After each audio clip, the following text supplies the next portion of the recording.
By the way, Dead Cat here. I am Woody. I'm the one that you've been corresponding. Okay, Woody. Yeah.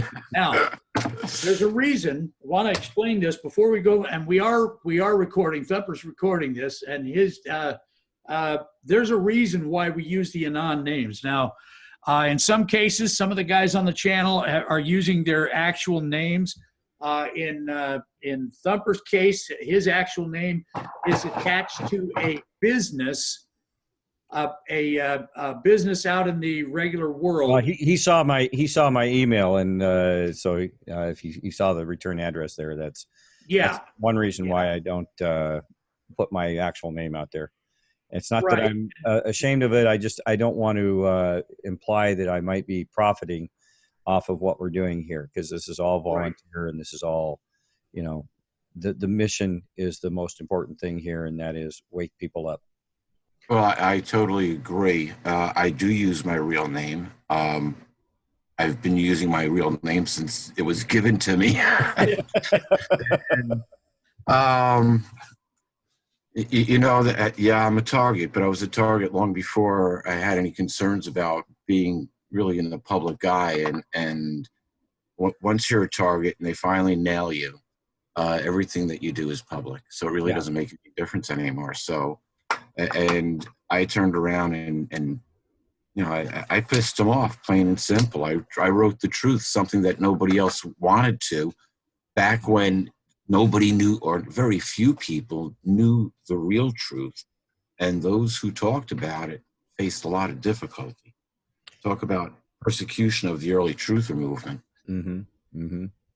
Yeah, it's been going on for a long time, and they've done everything they can to sideline and to obfuscate and demean and silence. Yeah, silence those people that want to hear and find out the truth. Well, you're 100% correct. And I'll tell you right now, anybody that's making money, and when I say making money, I'm not talking about, they're selling a book, or, occasionally you might hear them publicly speak. I'm talking about the people who make TV, the people who draw like an arena full of people, like the David Ikes of the world and the Blue Chicken People Worshippers and things of that nature. Mm. There's some people whose names I don't even bother mentioning because it's not worthy anymore. Mm-hmm. They've sold out, and they did carry a true message once upon a time, but they had a chance to either make money or they had a chance to tell the truth. Mm-hmm. And so they told those who told the truth, a lot of them were taken out, and those who are making money aren't telling the truth anymore. They're paid to lie, or at least obscure the truth. Yeah, well, in effect, obfuscation of the truth is effectively a lie. I mean, pure and simple. Well, yeah, if I tell you 90% of the story and I can be, real about it, and let's just take a look at what's going on in Washington. We spent, now a lot of people knew that the truth right off the bat, that we were dealing with a lie. Mm-hmm. And we knew that 3 years ago. A lot of I knew Hillary was dirty before Hillary knew she was dirty almost. Yeah. She turned around, I think it was in 2012, in August 2012, and she said that the rebels in Syria would be well funded. And I said, oh, crap, here we go.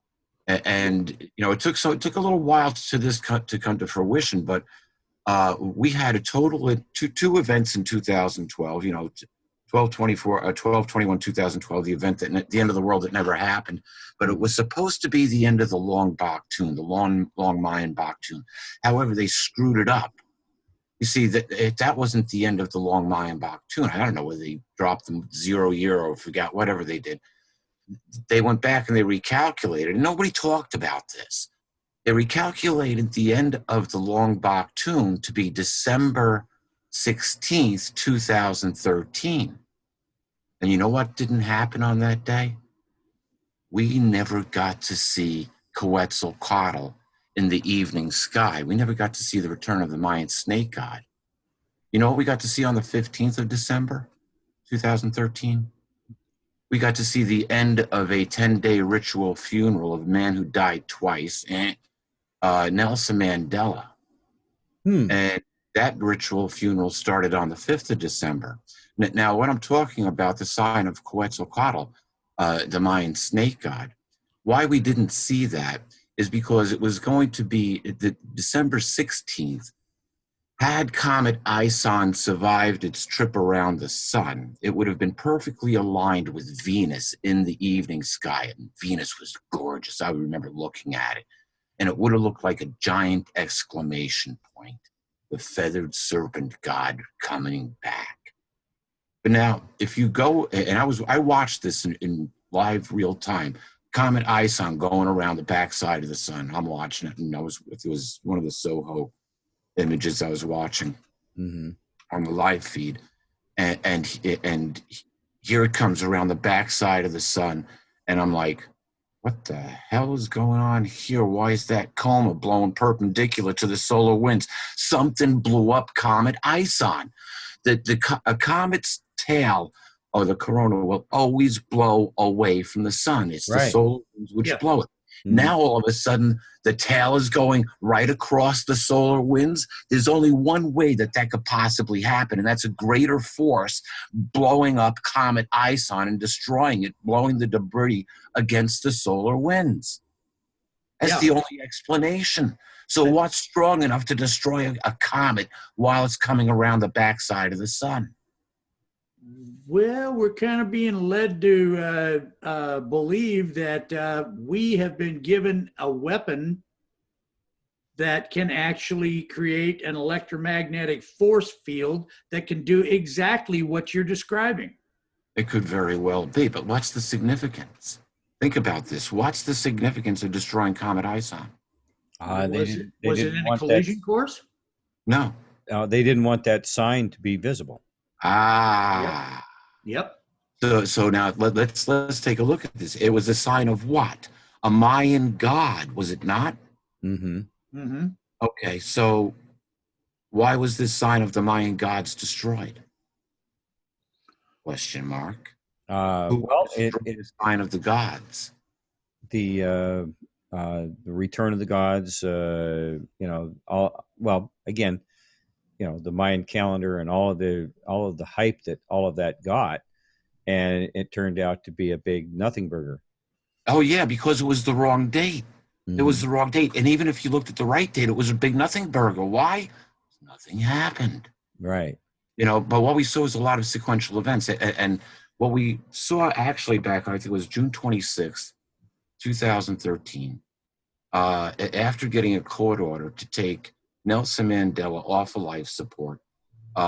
He was pronounced dead for a few hours, and then miraculously, he got better and went home. I'm not sure exactly how that happened. My guess is that they took him and they put him on ice until they needed him. Okay? The Ruth Bader Ginsburg effect now. Yeah. pretty much. And so they keep him on ice. Now, here's the thing about Nelson Mandela. He goes from public enemy number one to national hero to becoming a Knight of Malta. This is important. A Knight of Malta is a subject to the Pope.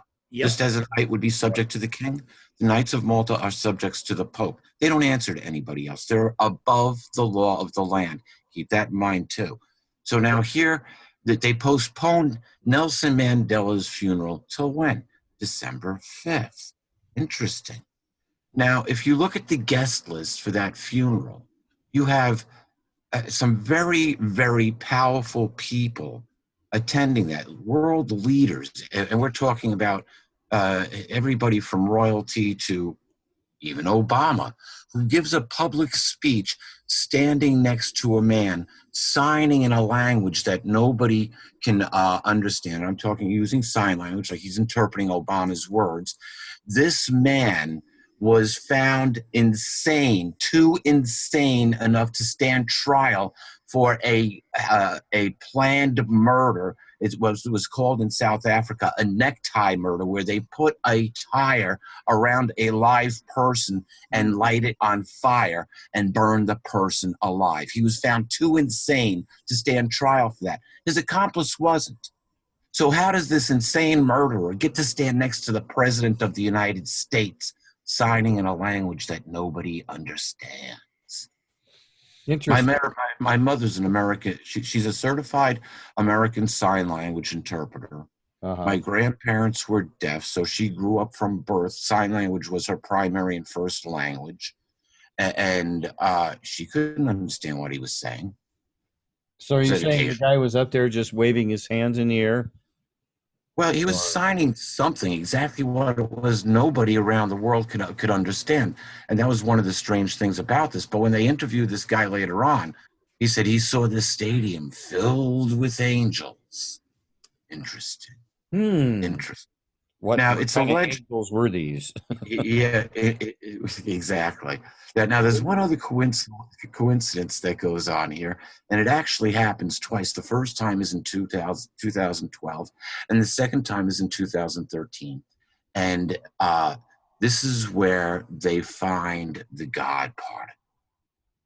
They find it in 2012, and they confirm it in 2013. Now, here's the great coincidence. On the 10th of December, right smack in the Mandela ritual funeral, they give the Nobel Peace Prize to the scientists who discover the God particle. Isn't that interesting? How did they discover the God particle? They had to destroy matter, and by destroying matter, they found antimatter. And they did it twice. Now, if you remember, we got a lot of talk coming out of CERN at this time about CERN wanting to open up. Yeah, well, guess what? When they found the God particle, they may have plucked a hair out of Father Yahweh's head, because they caused a rift that went across the universe, or I should say the multiverse. And yes, they did open Tartarus, and they did empty the watchers who were thrown in there, at least 200 of them named in the book of Enoch, and they were released upon the planet. Now, they also opened, because they did this twice, they opened what is known, and this could be one in the same place. It could be, when we look at biblical, what is actually said within the scriptures. Tartarus is mentioned by Peter and I believe Jude. And Tartarus is a dimension outside of the 11 dimensions in which we exist. We don't live in a 3-dimensional, 4-dimensional world. We live in an 11-dimensional multiverse. The 11th dimension is time, which is a variable across all dimensions, including our own. And we don't live in dimensions 1, 2, and 3. We live in dimensions 8, 9, and 10. And according to the mathematics of string theory, in order for us to be here in the physical dimensions of 8, 9, and 10, you need the 1 through 7 dimensions to have been created before you get to dimensions 8, 9, and 10.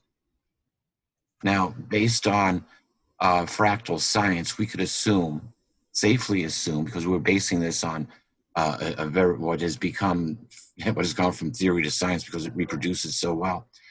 Fractal science is the reproducing patterns in nature. And we see them all over our planet. And so if we are a production of the other 7 dimensions, would we not expect to see these same fractal sciences across all dimensions? Would make logical sense. Yeah, makes sense. Yeah. So we would expect a life of some sort to exist in all or across all dimensions that exist. I mean, it would be logical. Even when you take the extreme of superstring theory, which says that there's so many dimensions that exist that we're all sitting here now, and you guys are the host and I'm the guest, and we're having a grand old show about flat Earth. And how, no, it's a round Earth conspiracy, and the rest of the universe is flat. So, it's just the reverse, but the dimensions the possibilities are endless. That was that was what was interesting about your. I watched your video, and one of the things that really struck me, and it's something that both Deadcat and I have said numerous times on our shows, and that is, in an infinite universe, all all things are infinite, meaning, if you can imagine it, it can happen. If it's, we are infinite. All of these things,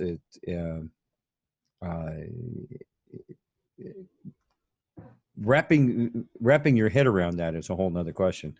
You see, now you raise a very interesting point. If you can imagine it, or if you can think it, it can happen. Yahweh actually said that when we go back and we look at the account in Genesis of the Tower of Babel, Mm-hmm. Yahweh is quoted as saying, look, they all share the same language. Is there nothing that they, he says, whatever they think about, they will surely be able to accomplish. Now, if the languages weren't confused, think about Nero getting the bomb. Mm-hmm. If that technology would have been accelerated. And wow, I've been doing a lot of research into the Sumerians here lately, and here's a whole nother show that's cooking up here. But we talked about this whole thing with Mandela, but there's another flip side of it. You see, when you go back and you look at the guest list of all the dignitaries that are there, I just want to go back to this one issue here, this one point, because this is important. It's alleged that the Mandela funeral was a cover for a signing of a treaty from an off-planet entity by the name of Marduk. Marduk, sound familiar? Oh, yeah. 2013. So the god, the Babylonian / Sumerian god, the Sumerian name would be Anu. Mm-hmm. Anu, the god of a flat domed earth. Ooh. How did Earth go from a sphere to a flat Earth? By the way, for anybody who wants to argue this, I never believed in a hollow Earth. But according to the models, when we look at the models for what takes place in 0G, the Earth cannot possibly be flat for several physical reasons. Right. But it can have a hollow core. That is possible, that along the axis, in other words, from the North Pole to the South Pole, along the axis, it is possible that Earth might be hollow based on the models. So something else to think about. But here's where I want to go back to, Marduk. We've heard more and more and more about this entity Marduk. We've had the Sumerian version of creation and where we are forced down our throat, whether we like it or not. Half the truther movement has become flat earth, conspiracy people. Oh, NASA would never tell us the truth. NASA's it's all fake. It's all CGI. The earth is flat. It's not a sphere. Yeah. Well, then it's the only planetary body in the whole entire universe that's flat. Except for asteroids or comets. Right.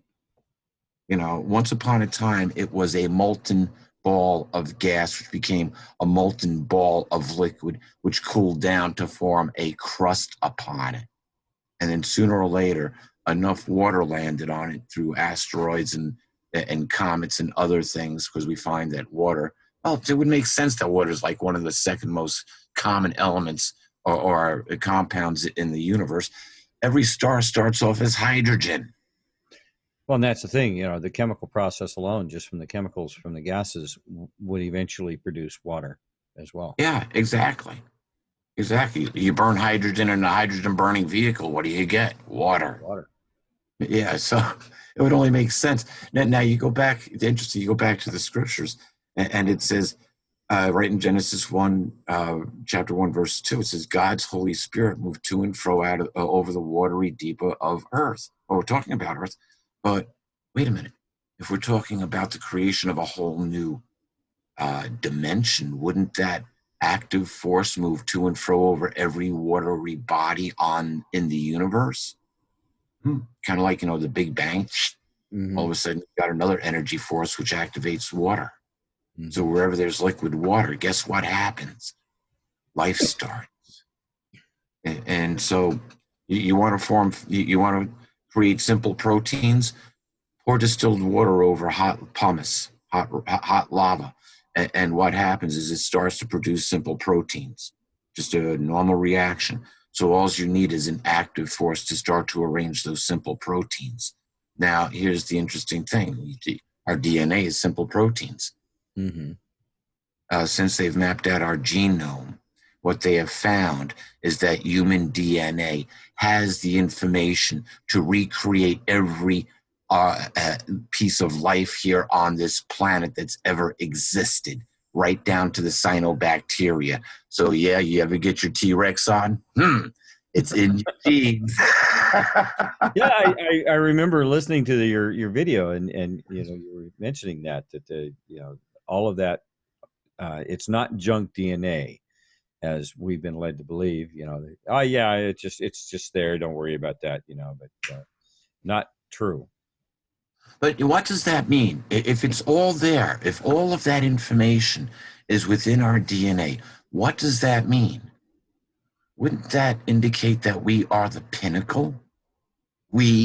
Our genome has it all. We are the pinnacle of creation. And it's interesting, when we start looking and examining the scriptures, you go to Genesis, the 2nd chapter. Why does it say that God created Adam out of the dust of the ground, or out of the elements? He wasn't a genetic copy. He was an original copy with all the genetic information contained within the DNA. However, it goes on in the second chapter and in the 21st verse, God says it's not good for the man to be alone. I'm going to make a helper for him. So what happens? He causes a sleep to come over the man. He opens up his flesh. He removes a rib. He closes the flesh, and he proceeds to build a woman out of the rib. And he brings her before Adam, and Adam says, "At last, this is bone of my bone and flesh of my flesh. Good work on cloning, Dad. She's beautiful." This is the first record of genetic engineering. Eve was Adam's clone. There's no other way about it. All the genetic information for Eve came from Adam. The only thing that they did was tweak the parts of the DNA in the reproductive system, and that is basically hormonal. What kind of reactions do you get from people when you bring that up?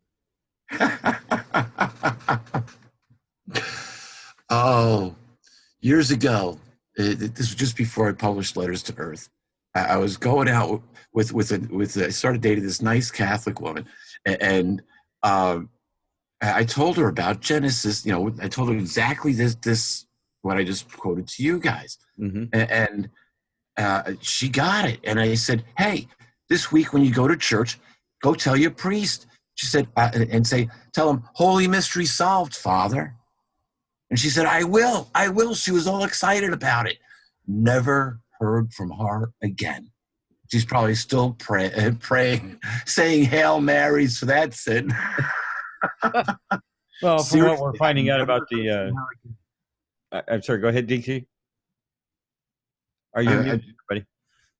You're muted. You've opened a can of worms there for certain, because we're starting to understand exactly what the papacy and the construct of the Catholic Church is turning out to be.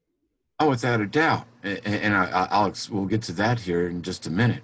By the way, before we go any further, this is being recorded, and so I think at this point in time, since we've already started this conversation and this is going to be going on to our Hyperdrive show, I would like to take this moment to introduce our guest. This is Peter Kling.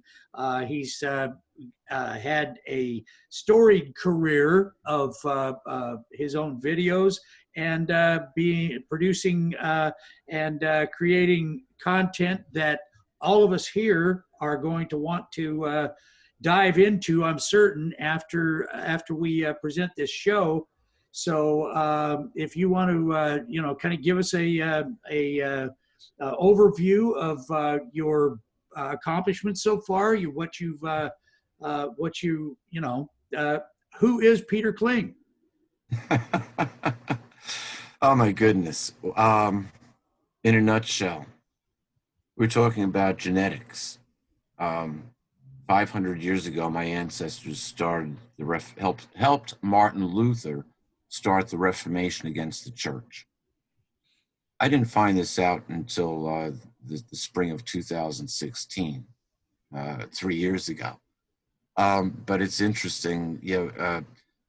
We basically all condemned the church at the same time. The church all excommunicated us, and then they started to hunt us down and murder us wherever they could find us. So the name has been modified over the years. The original name was Klingenschmidt.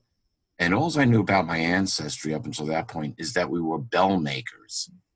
So if we were bell makers, guess who the largest client was? The church. Oh, yeah. Yeah, right. So we rose up, we bit the hand that fed us. And for that, we got smacked pretty hard. But to wind up doing the same thing that my ancestors did 500 years ago is how did that happen? And there's only, we talked about genetics, and yeah, it's in the genes, but you also had to have the training, and I had the training starting at a very early age. And I was sent down a scientific path along with learning the scriptures, and I learned the scriptures not from the dogmatic teaching of religion, but from the historical and prophetic standpoint. There's one common thread that follows all of this, and I'm not claiming to be part of this group, but the true brothers of Christ escaped Israel, and here's a whole nother show.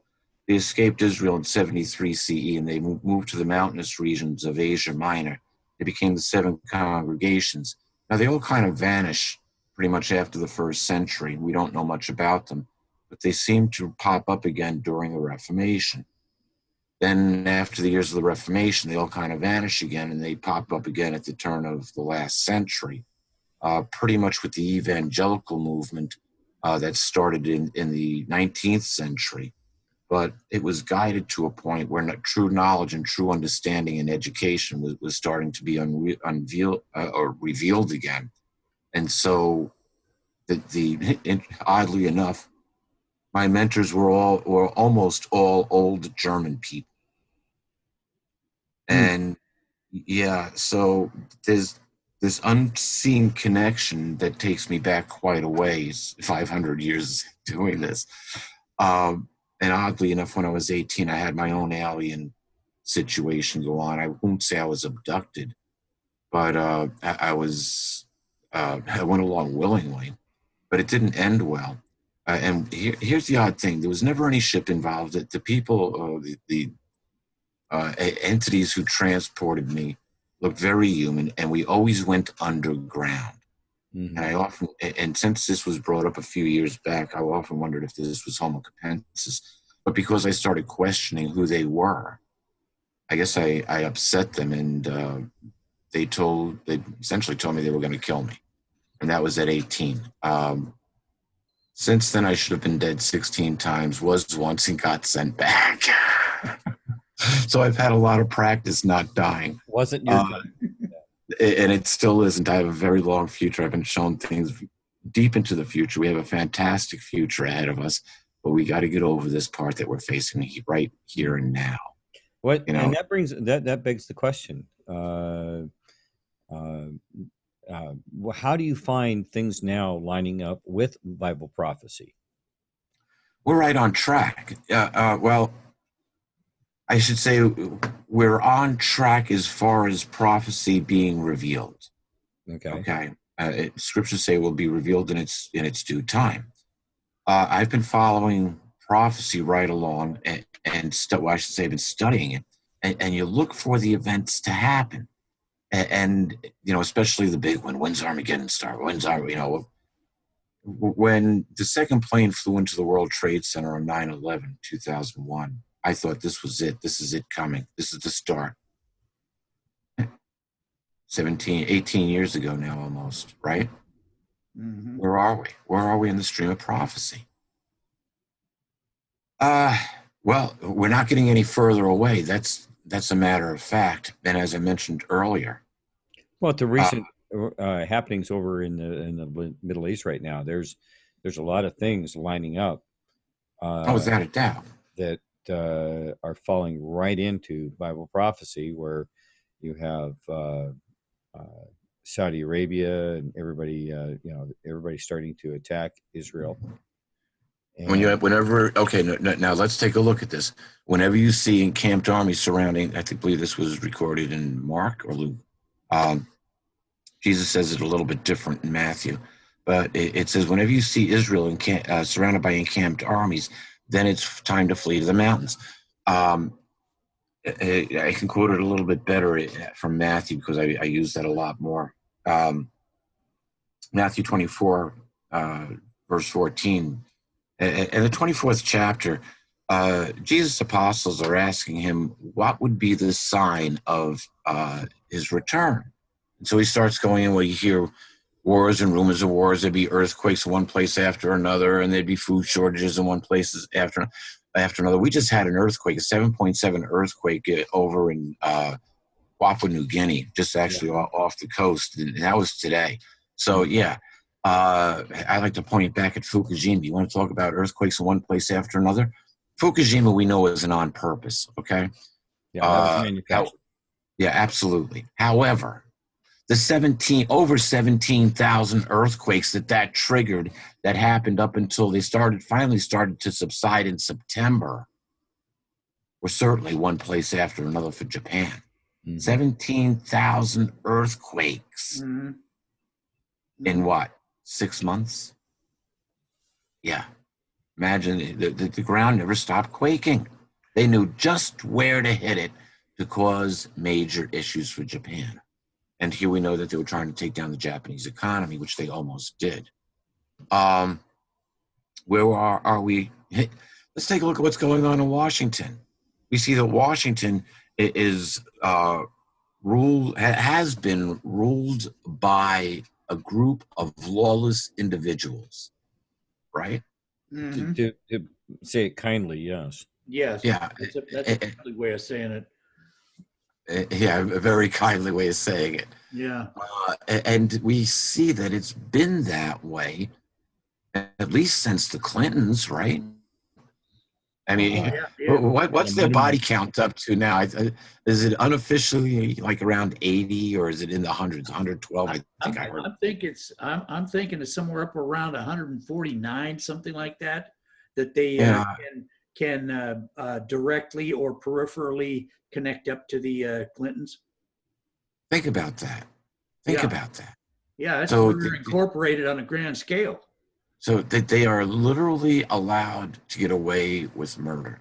Now, you know that every president since Ronald Reagan has been a Knight of Malta, which means what? It means Reagan, Clinton, Reagan, Bush, Clinton, Bush, baby Bush, and Abomination, who had a letter of, the Knights of Malta sent him a letter. This is a good boy. We approve him. A letter of endorsement. Thank you very much, Brain. He actually has a letter of endorsement from the Knights of Malta. So, yes, they do approve him. So Reagan was a Knight of Malta, you're saying? Yes, Reagan was a Knight of Malta. All of the Bush boys are Knights of Malta. Mm-hmm. Well, why then would, because we're pretty sure that President Bush, then Vice President Bush, was very instrumental in the assassination attempt on Reagan. Will they take their own guys out? Sure, why not? And was it an actual? What's there to stop one knight from jousting with another? Got a point. Keep the appreciation for that they are above the law of the land, and they answer to who? The Pope. Mm-hmm. And then a secondary theory as far as Reagan and the so-called assassination attempt was that it wasn't intended because of the non life-threatening injury aspect of it, that it was intended as a sit down and shut up order. We control you. We can take you out, and here's what we're going to do to you. Here's what we're going to do to your family if you don't play ball with us. Exactly. And they did that with Kennedy, and now we're finding out that Daddy Bush was involved with that. Mm-hmm. He was actually in Dallas the day it happened. We've got photographs, not absolutely, clear that it was him, but all of the mannerisms of one of the participants and the attendees at the JFK's travel through Dallas there looked absolutely like and had the mannerisms of George H.W. Yeah. So now the question is, how many people is he responsible? What's his death toll? And we also know that he was, and possibly he's still sitting in Gitmo. We don't know, but he was a hardcore pedophile. Yeah, and that's because Daddy was. Mm-hmm. So, and if you, from what I understand, Daddy molested Sonny Boy quite a bit. We're talking about these people here who have committed crimes, who are above the law of the land, who almost or seem to get away with unseating a duly elected president via a, quote, soft coup. I don't care how you like it, but it was financed by these same very people who have been controlling the government right along. Mm-hmm. And you wonder why you have rhinos. Why can't the Republican Party get together? Well, we're going to come back to this in just a minute, but I'm going to digress, and I'm going to go back to Matthew, the 24th chapter, and to the 15th verse, because this sent a loud, clear message to me. Jesus said, and this is going back to Jerusalem, this isn't, he's talking to his apostles, what's going to be the sign of your presence? Then he said, again, when you see Jerusalem surrounded by encamped armies, then it's time to go. He said, flee to the mountains. Actually, he said, it's recorded this way. He said, when you catch sight of the disgusting thing which causes desolation, standing where it ought not. And then in parentheses, it says, let the reader use discernment. He says, let those in Judea begin fleeing to the mountains. So what did we see? In 67 CE, we saw the Roman armies lay siege to the city of Jerusalem. They actually undermined the wall, the temple wall, and they came up inside the most holy. Mm-hmm. So the disgusting thing which causes desolation was standing in a place where it ought not. Now, nobody knows for sure that this first century historian Josephus said that it may have been cholera, what we can deem as cholera, broke out among the ranks of the Roman army. But for some reason, they pulled out and they left town. And the Zionist dogs bit their heels all the way back to the border, essentially. And yes, I use the word Zionist dogs because there was a lot of push of Zionism back in the first century. It was the Zionists who wanted to make Jesus king. It was the Zionists who also put him to death when he wouldn't become king. Keep that in mind. Mm-hmm. And look at the symbols of Zionism. What is it? It's a six-sided star. Revelation calls them the synagogue of Satan, those who claim to be Jews but are not and are lying. But right. Let's go back to Matthew. So let the reader use discernment. When you see the disgusting thing which causes desolation, let's go back to my family. My family was desolated by the Catholic Church. And I saw the disgusting thing that causes desolation standing in America's holy places in September of 2015, right at the end of the Tetrad blood moons. I saw the Pope standing right before our lawmakers, all of them, telling them what they needed to do, giving them their mission to carry out the post-2015 development agenda. And I saw...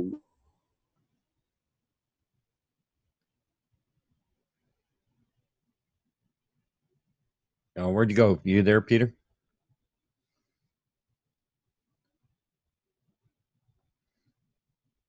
Yeah.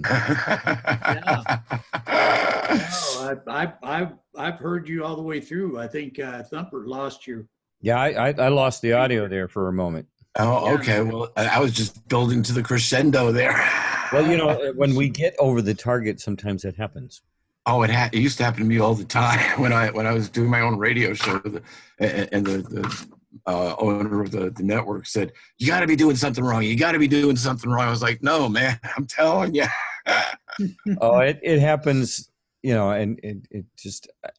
I had Comcast here just day before yesterday, Mother's Day. I had them over here, and they left a new modem, and they said, "Oh, your lines are great. Your modem is brand new now. You shouldn't have any." And this is the first time I've had an issue since Sunday. Yeah, but we're right over the target. But anyway, let's go back. We saw the Pope standing in America's holy places in September of 2015, and he was telling. Right in Congress, he told our congressional leaders, all of Congress, he gave them their marching orders, except Boehner broke down and cried. And he resigned his post because he knew the end of America was at hand, at least the America that he loved. You see, and what did we see? Because you can still see that on video today. We saw every person in Congress standing, giving the Pope a standing ovation. Mm-hmm. Think about that. So are you saying that Boehner was a patriot and couldn't stop what was coming, and so he said, I'm out of here? I don't know. I don't think anybody knows what actually was going through his mind at the time. But out of everybody there, he broke down into tears when the Pope was giving his address, and he resigned. I mean, that was a pretty dramatic statement. Oh yeah. Well, think about that. He sure spent a lot of time following that up before he actually vacated his position. He spent a lot of time drunk. Well, yeah, he probably had something to be sorry about. What did we see? Well, let's go back. First of all, what was this country founded on? Founded on basically our God-given rights. But the main thing was separation of church and state, because they knew, our founding fathers knew, that churches created monarchies. The church created monarchies, and they had just broken free from King George. Right. So we weren't going to have another monarchy here. And so you have freedom of religion, go practice any religion you want, but keep it out of government. And what did we see in September of 2015? We saw the head of religion on this planet telling our Congress what to do. We saw him standing in the White House addressing the American public. And we saw him right back at Independence Hall, where it all started, separation of church and state. He was usurping America's power and telling them right up, this is what you will do. And what have we seen since then? A never-ending river of migrants coming to America. Yep. Exactly right. The standing army that sits amongst us awaiting orders. Yes, and we see a group of lawless politicians that are carrying out the Vatican's agenda. Now, I want to point one thing out, and this is important. The Pope, by Catholic law, is illegal. He is a Jesuit, and Jesuits cannot hold the office of Pope, not the white Pope anyway. So why would they elect an illegal Pope? Now, I want to go to 2 Thessalonians. Yeah. 2 Thessalonians, and here's where it starts to get good. 2 Thessalonians chapter 2, verse 3, let no one seduce you in any manner, because it will not come unless the apostasy comes first, and the man of lawlessness gets revealed, the son of destruction. He is set in opposition and lifts himself up over everyone who is called God, or an object of reverence, so that he sits down in the temple of the God, publicly showing himself to be a God. Wait a minute. An illegal pope that says that he's got the right to change scripture, that he's got the right now to join the church with other religions around the world, to make a one world religion? Interesting. How coincidental that that's exactly what Francis is doing. Yeah, how about that? Yeah. And then, it goes on. And now notice it says that this man of lawlessness must get revealed. He gets revealed. It goes on to say, and so the things as an act of, this acts as an act of restraint with a view to his being revealed in his own due time.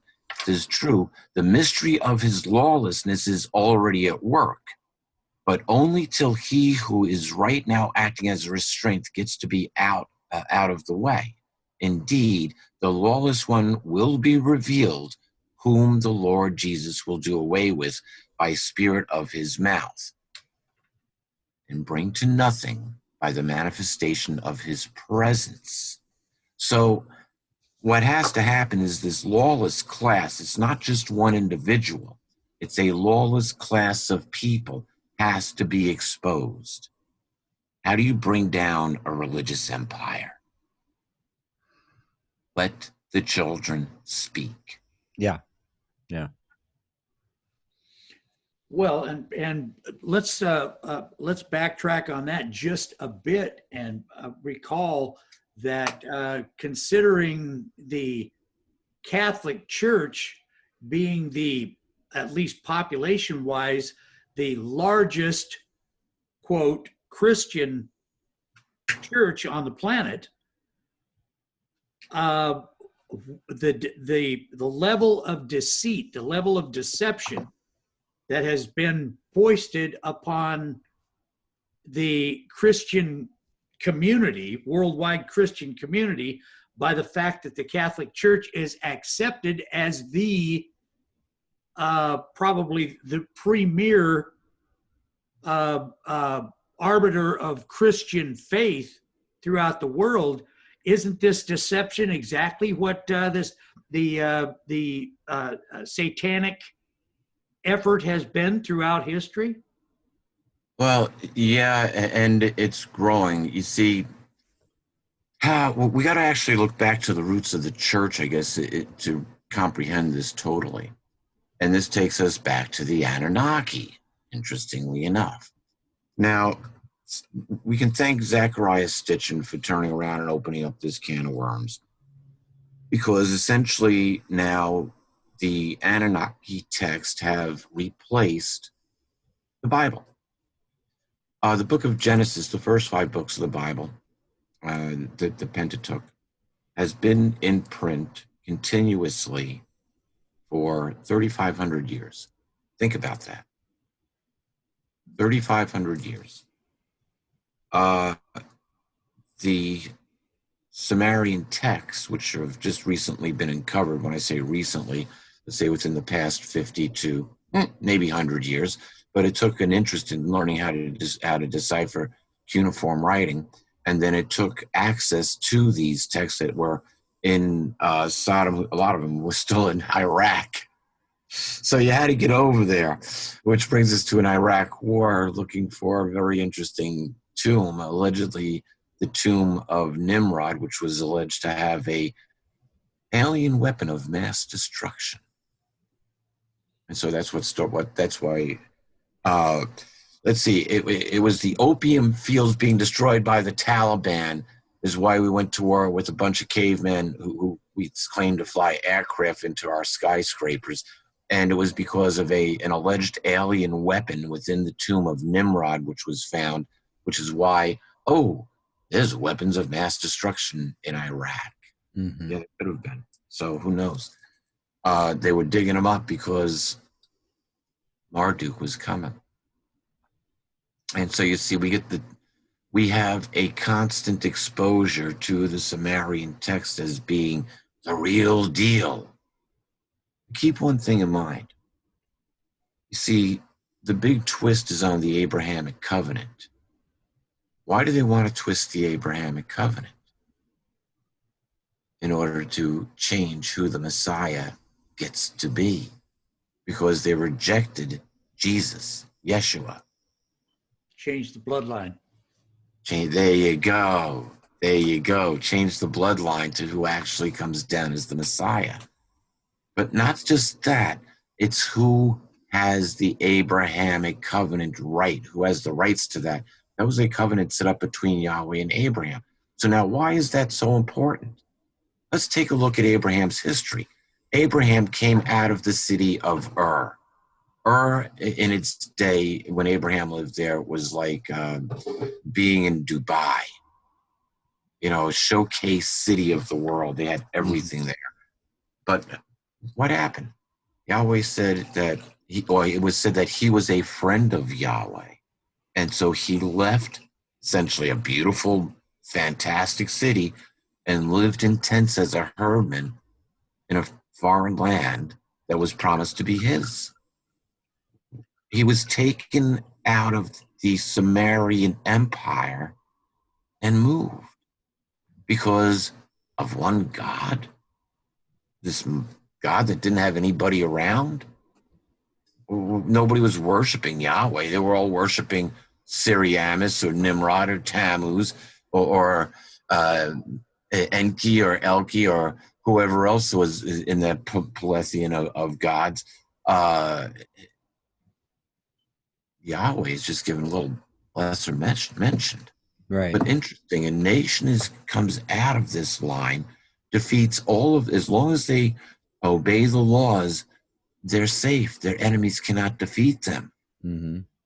And it's only when they give up the law, when they do not accept the Messiah, that they are destroyed in 70 CE and shipped off to the survivors are shipped off to Rome by General Titus.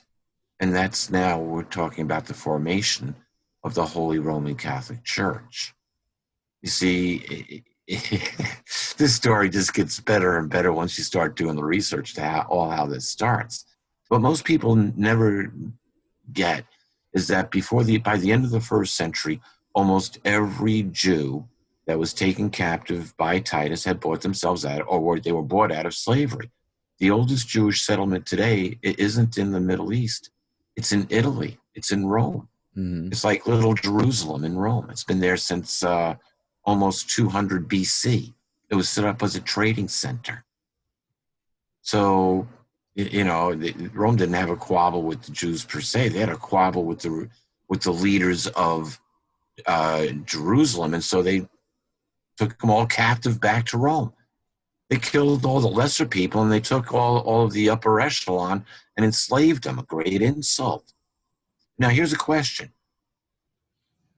When the Knights Templars formed some 200 years later, after the church invents Islam, 1,000 years later, 200 years after the church invents Islam, the Knights Templar goes back to Jerusalem and they start digging. How did they know there was something to dig for? Think about that. It's recorded that the Knights Templar laid siege to Jerusalem. They killed every man, woman, and child, Christian, Jew, Muslim. It didn't make any difference who they were. They killed them all, and then they started to dig. How did they know something was buried there? Who buried it? The only people who could have buried anything there were those who were in power during the first century when Rome laid siege to Jerusalem. So the Knights Templar were at least 50% Hebrew.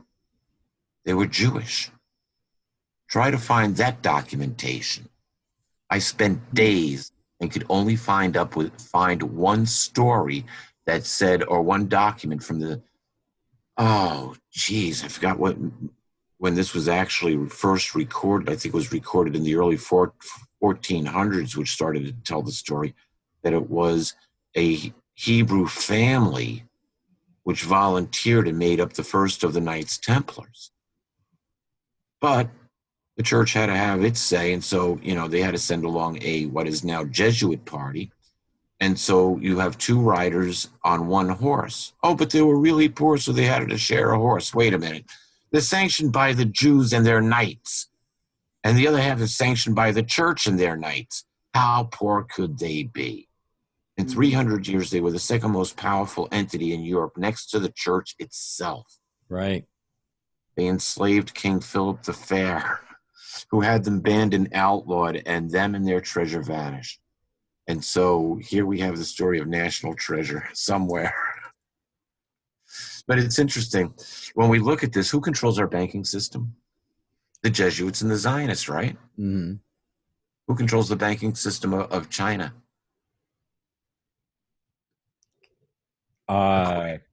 According to Karen Udis, who was an attorney for the World Bank, the Jesuits control the banking system of China. Right. Who's responsible for the United States getting into China? George Bush Sr. George H.W. Mm-hmm. Yeah, there we go. Georgie H. Daddy got us in there, along with Henry Kissinger, because you got to have a Zionist to work with the Knight of Malta in order to get in there to capture the bank. Well, that's what they've been trying to do, and if you look at the countries that have been the bad boys on the planet, so to speak, Iraq, Iran, Saddam Hussein was pushing back. Libya was pushing back against the central banks. All these countries that have been pushed, that are pushing back, they eventually, the leader meets with not so good of outcome because of it. Because they're pushing back against the central banks. Yeah, you do. When I wrote Letters to Earth, this is about 10 years ago when I did this research and wrote Letters to Earth. Mm-hmm. The Rothschild banking family, it was said to control $500 trillion. Mm-hmm. Think about that. Yeah. 500 trillion. We owe them chump change. Oh yeah, when it compares, This is couch lint. Our economy is couch lint compared to what they have. So, what are we talking about here? You either have to turn, or you got a choice. You either put up with them or you remove the family. But the family controls so much. And so they're not so much the deep state. See, the deep state is the surface guys. Those are the guys who take the marching orders from the Pope. Right. We're talking shadow government. Mm-hmm. And that's where the Zionists reside. Keep that in mind. Shadow government. We're talking about the people who control the alien narrative. We're talking about the people who control the Anunnaki narrative. We're talking about the people that control places like CERN. Mm-hmm. Yeah. Mm-hmm. Now, when it comes to these different narratives, the alien narrative, the Anunnaki narrative, and things like that, where are you at on that? I mean, I'm definitely not naive enough to think that we're the only. Oh no! Well, if I picked up the 66 books of what we have as our Bible, and God wouldn't have picked out 66 books; it would have been 77 books. So somebody removed 11 books somewhere. Anyway, we know that they've played around with this, but if you pick up what we have as the biblical canon, and you ripped off the cover and anything that said Holy Bible on it, and you started reading it, the only logical thing that you could say is that this book was a 6,000-year history of alien involvement into human affairs. Mm-hmm. Absolutely. Yeah. Who were the genetic engineers? Mm-hmm. When we look at life on Earth, it was genetically engineered. It had to be. Mm-hmm. Because go back to the Cambrian period. All of a sudden, whether you want to go with the extremophile of 3 billion years or the standard 1 billion years before the Cambrian period, all we had was essentially cyanobacteria. By the end of that billion years, we didn't have much more than single-celled jellyfish floating around the ocean. Multiple-celled jellyfish. Very, very, very simple life forms. Then all of a sudden, there's this explosion of life that there was so much variety of life during the Cambrian period that we have literally only had extinction level events since. And scientists say, well, we don't know how it happened. The oxygen levels got up to about 23%. Maybe that started it because aliens couldn't have done it. Come on. Yeah. It's easier to explain how Manhattan appeared overnight than to explain how the Cambrian period happened. Asteroid collisions. Yeah, where did all that genetic information come from? Those little, they call me the potato bugs or pill bugs. All right, yeah. You, You touch they them are and they roll up, yeah. Yep. They are actually a trilobite, or what's left of the trilobites. Mhm. Trilobites are my favorite little critter from the Cambrian period. You know how many trilobites there were in the Cambrian period? Over 17,000 different species, and they all lived underwater. Hmm. And all we got is one left. And none of us like him. Oh, look, you touch me, but he rolls up into a ball and then you step on him. We're next. You think about it. Yeah, well, because it's last of its kind. It's all very interesting that because one of the things that you mentioned in your video that I was really drawn to, and that is when we start talking about heaven and that we have this well, I'm going to go as far as saying the dogma that has been put out there as the it's been allowed to persist. Let's put it that way. We've put a face on who God and Jesus are. We put a face on all of this stuff, and I'm of the mind that it's been convenient to allow that dogma to persist. Mm-hmm. It's a well-drawn graven image. And so my with all of this coming on, I believe that it is a true awakening, and the actual realization of what God is, and what we are in the scheme of things is going to be quite disturbing for a lot of people. Some other people are going to go, I thought so. Hey, I was on board with that before there was a board to be on. Yeah. Well, let's take a look at what we're dealing with here, actually. I did a short video on who is God. And trust me, I spent a lifetime contemplating this. I remember as a child, 7 or 8 years old, looking out my bedroom window up at the sun and thinking, God created that, so he's got to be more powerful than the sun. What's more powerful than the sun? Oh, that was about 40 years before string theory. Anyway, string theory is great, it explains a lot. And also the fact that we were able to find the God particle or antimatter, because that makes a lot of sense too, once we start putting everything together. Let's just take some scripture. If we go to Revelation, we're told that God is the Alpha and the Omega. Nothing existed before him, and nothing will exist after him. And we know just by simple physics that we can neither create nor destroy matter or energy. Energy, we can only transform energy. You strike a match, you take that wood energy, the chemical energy from the sulfur at the end of the match, that all burns into light energy and heat energy and leaves you some changed components. And believe it or not, if you gathered it all together, it weighs more than what it started out as a match because of oxidation. But we transformed the energy. But now, if nothing existed, well, that's impossible.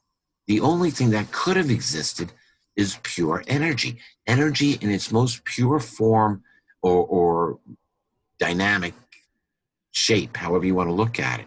And if there was nothing but pure dynamic energy, then there would have only been the need for one dimension, a dimension of pure dynamic energy, which it certainly takes us right back to what string theory says as far as where it all starts out as the singularity. So what was it? Because you have to ask, wasn't it happy just being one dimension of energy? What was it that caused this energy to become everything that we are cognizantly aware of? And so the answers are there. You see, because we are conscious and aware, we have to make one simple assumption, and that is that the energy is conscious and aware. Exactly right. Mm-hmm. Yeah, you see, otherwise we wouldn't be conscious and aware. And so this energy kind of like one period in time of its existence, came up with this concept and said, wow, what a great concept. And that's the concept of love. You see, what the more you give, the better you feel. The more you get, the better you feel. And Right. it works on so many different levels. You can love your car, you can love your dog, you can love your kids, you can love your significant other. You know, you can love your job, you can love, just the sound of music. You can love a lot of things, esoterically, materially, or romantically. Mm-hmm. And we feel so good when it happens. And then we go to, what is it, 1 John, the 5th chapter, I believe it's the 8th verse, that says, God is love. Mm-hmm. Imagine that. Mm-hmm. God loved the Love world so much that he gave more only love. begotten Son. Yeah, so now let's think about this. We love to love. We love to be in love. Mm-hmm. We love to love things. Makes sense. Well, love now- is nurturing, and it's a forward thinking concept, as opposed to its opposite, which is, I would call it hate. It's destructive. Yeah, hate destroys and ends. Yeah. Let's at the end of that story. Let's continue now. It's with love, which continues on generation after generation after generation. Mm-hmm. And so up until this generation, love has always come to the rescue. But now with this generation, we're seeing more and more hate, aren't we? Yeah. Mm-hmm. Or indifference. Well, it's a product of the society that they've built around all of this, and it's let's face it, the hateful one, the destroyer, Satan, Lucifer, whatever name you want to put on it, has had dominion over the earth. If you want to, if you're looking at the Bible, Absolutely. has had dominion over the earth. And that time is coming to a close. Yeah, and you see, here's an interesting thing, and this is something a danger that most people don't even realize. Now, you've talked about we haven't talked about it here, but people are talking about 5G coming out. Mm-hmm. And 5G is very interesting technology. However, the way that they want to roll it out wirelessly makes it very dangerous because of the signal range or the frequency in which they're transmitting at. Right. Go back to the movie They Exist. Mm-hmm. Buy, obey, consume. Mm-hmm. Yeah, that's where we're at right now. You see, it's all we want it now, and we want to enjoy it, and we want it our way, and we don't care what other people think. And when we got into this mode, and so we start looking at it, we become very selfish. Well, we've tied ourselves into technology to where we're being mentally manipulated on a level like never before. Now, you brought up the satanic influence. Let's take a look at this. Let's go back to when Jesus was tempted by Satan. Mm-hmm. The last temptation, Jesus is taken to this high spot, and Satan says, look, all the kingdoms of the world, which I own and are in my possession, I will give to you, which he rightly owned. And he makes mention of that, which I rightly own and are in our possession. Mm-hmm. And you have to excuse me here. Anyway, sorry. So here was mental manipulation going on with Jesus and by Satan. So if Satan was trying to mentally manipulate Jesus, now Jesus could have reasoned, wow, I can have domination over the whole world, defeat Satan in a kind of peaceful manner. But here's the problem. People are going to continue to die. Humankind will not be rescued. They'll still be burdened with sin. They'll still be at each other's throats. They'll still be subject to suffering, even though I could heal them. And you see, that also would have meant that Jesus would have never become King of Kings and Lord of Lords. Mm-hmm. So what did Jesus do? He turned to Satan and said, go away, Satan, for it is written, it is Father Yahweh alone you must worship. And so he set this evil prince of darkness, which controls the earth. So, Jesus didn't say, hey, you don't control the earth. You don't have legal right to it. No, he made no argument about it. Satan already proved his point. He already said, which I rightly control and own. Mm-hmm. Jesus didn't take up any argument with that. He said, no, I'm not going to worship you or anybody else, for it is only one our creator, the one who loves us. And it's not necessarily worshiping, oh, forgive me, Father, don't burn me in hell because I sinned. We go back and we look at the scriptures. What does it say? It says, let us create man in our image. Oh, we're equal? Our image? And so God created the male and female in his image. Ooh, how about that? We go to Genesis chapter 2, where we get a little bit more detail, and we find that God created us out of the dust of the ground, and he blew into us the breath of life. Right. And we became a living soul. It's not in the physical image that we're created, that we're made after the creator, because more than likely, he's antimatter. It's the conscious energy. Is the And so when we become conscious of that energy at the soul level, then we will take back our divine power mm-hmm. and realize that, yes, we are children of God. And yes, we do have an intermediary. We've got a king. We've got a king that we call Jesus or Yeshua. Mm-hmm. And he is King of Kings and Lord of Lords, as it says in Revelation, the 19th chapter. And you see now, once he says he's coming back to rule the nations, we talk about a war, God's war of Armageddon. Wait a minute, God's war? Or is it the war of the gods? We got aliens, folks. We've had aliens since the Anunnaki, mm-hmm. since before the Anunnaki, since the Watchers left their post and came down because they saw that women were hot. And so they took all who they wanted, and they created a hybrid offspring called the Nephilim, who did not descend in spaceships. Nephilim are the hybrid offspring of the Watchers, the sons of the true God, and human women. And evidently, by mythology, it would seem that these Watchers slept with a lot more than women, like maybe horses and goats and dolphin and whatever. You've got a centaur, don't you? Yeah, how about that? So we wonder about mythology here because they were creating life. Now, Yep. if you go back to what genetics, yes, and if you go back and you see there's the Sumerian. This is where they start to bring in their religion, where they talk about Nimrod as being half God or 2/3 God and 1/3 human. And when you read the account in the scriptures, it doesn't say much, but Nimrod was changed. He was physically changed. Read it word for word. And then if you go back to the ancient Hebrew text, you get a better flavor for what's actually going on. But he was genetically manipulated. He grew to a height of somewhere between 12 and 15 feet, taller than his father or grandfather. His father was Cush and his grandfather was Noah. Mm-hmm. So what happened?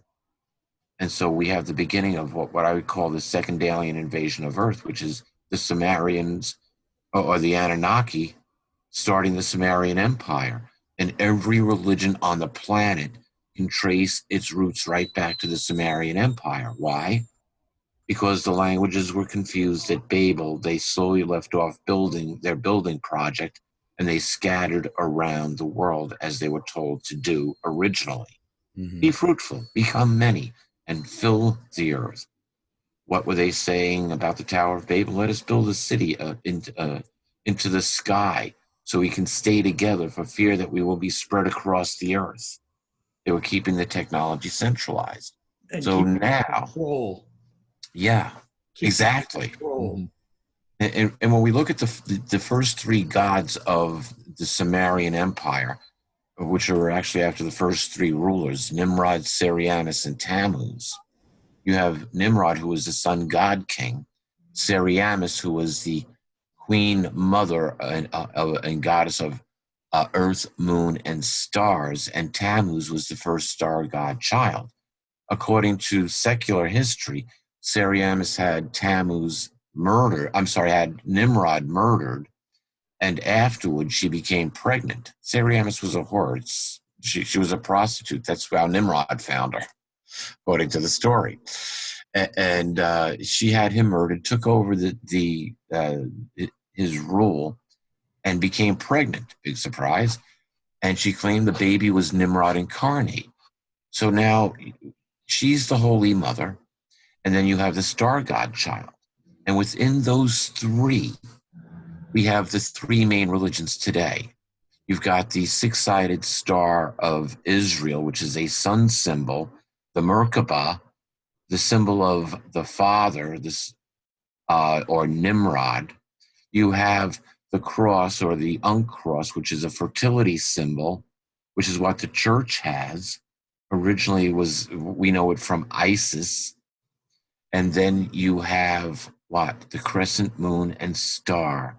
Isis giving birth to the star god child. Isis is another name for Semiramis or Ashtoreth or Ishtar. They're all the same goddess, a fertility goddess. And so that's pretty much what happens. Those gods are still being worshipped today. Is it coincidental that the Middle Eastern entity created by, starting with, way back when with the Ottoman Empire, but coming to its pinnacle during Bathhouse Berry's rule and reign, being named ISIS? Is that a coincidence? Let's go back to the Mandela effect. Yep, you turn around, you pull two hairs out of the head of God, and you expect nothing to change in history. Excuse me.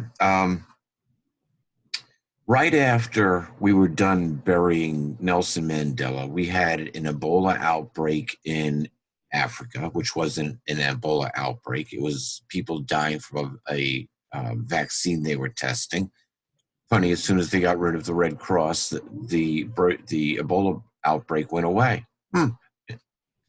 Fascinating. Fascinating, without a doubt. That's coincidental. We also got a revolution in Ukraine. Now, oddly enough, that's near and dear to my heart because I happened to be in Ukraine in 2004 for the Orange Revolution. Quite coincidental. It was during the Orange Revolution that I was told, with what you know, you need to write a book. And so I did. But the difference between the Orange Revolution in 2004 and the revolution in 2013 is that the Orange Revolution was totally peaceful. There were no fists being thrown. There were no rocks or bottles being thrown. There was no bullets being fired, no blood in the streets. I didn't see any of that. It was like one big love-in. As a matter of fact, Ukraine had a slight population explosion 9 months later after that revolution. But regardless, yeah, that's a fact. That's similar to what happened right after World War II. Yep, but what happened here in 2013 was totally different. I traveled a lot to Ukraine. I was actually doing business there, or at least attempting to do business in Ukraine. So typically I'd go over there for about a month, and there was one apartment that I would stay in all the time. I would rent my own apartment there. In 2013, that apartment got burned out along with everything else in Independence Square. So it turned bloody, it turned violent, and it was bad. And it was started by German mercenaries shooting out of a hotel window. The hotel sits on the hill above Independence Square, and people died on both sides that day. And that started off what we have now, where Crimea was taken over by Russia, Eastern Ukraine.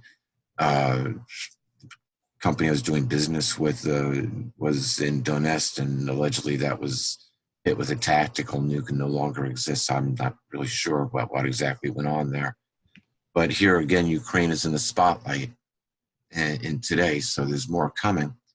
And interestingly enough, Ukraine is where the Khazarian Jewish Empire, or I should say the Khazarian Zionist Empire, came out of.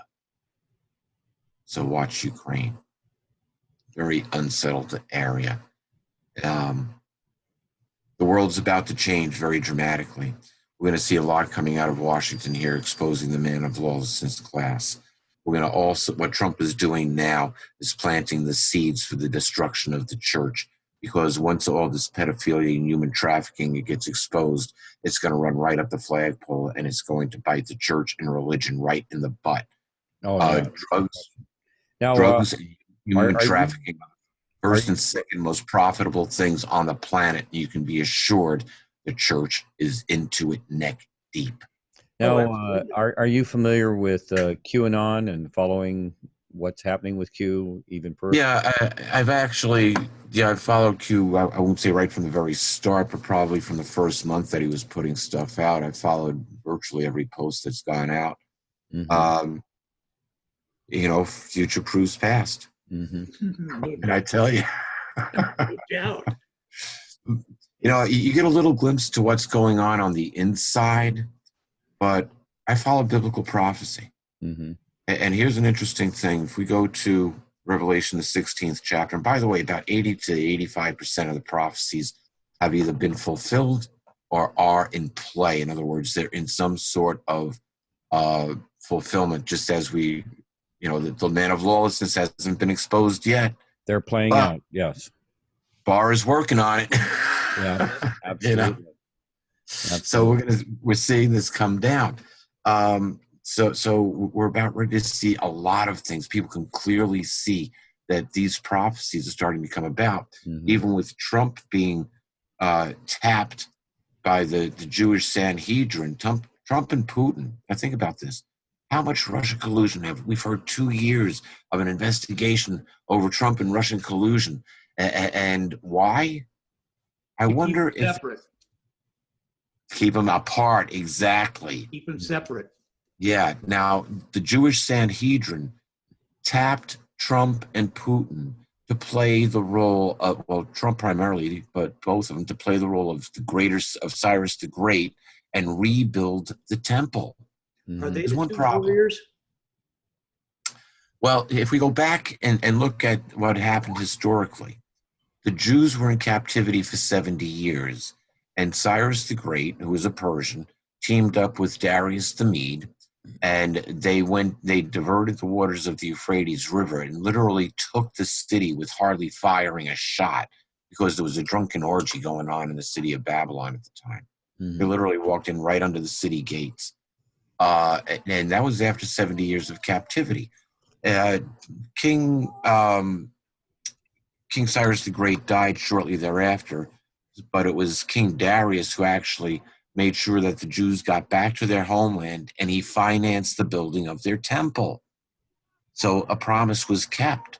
So the Sanhedrin taps Trump and Putin to play the part of King Cyrus. So what's the first thing that has to happen? Babylon the Great has to be destroyed. Who's Babylon the Great today? The Vatican. And so we get a warning in Revelation chapter 18. I love this.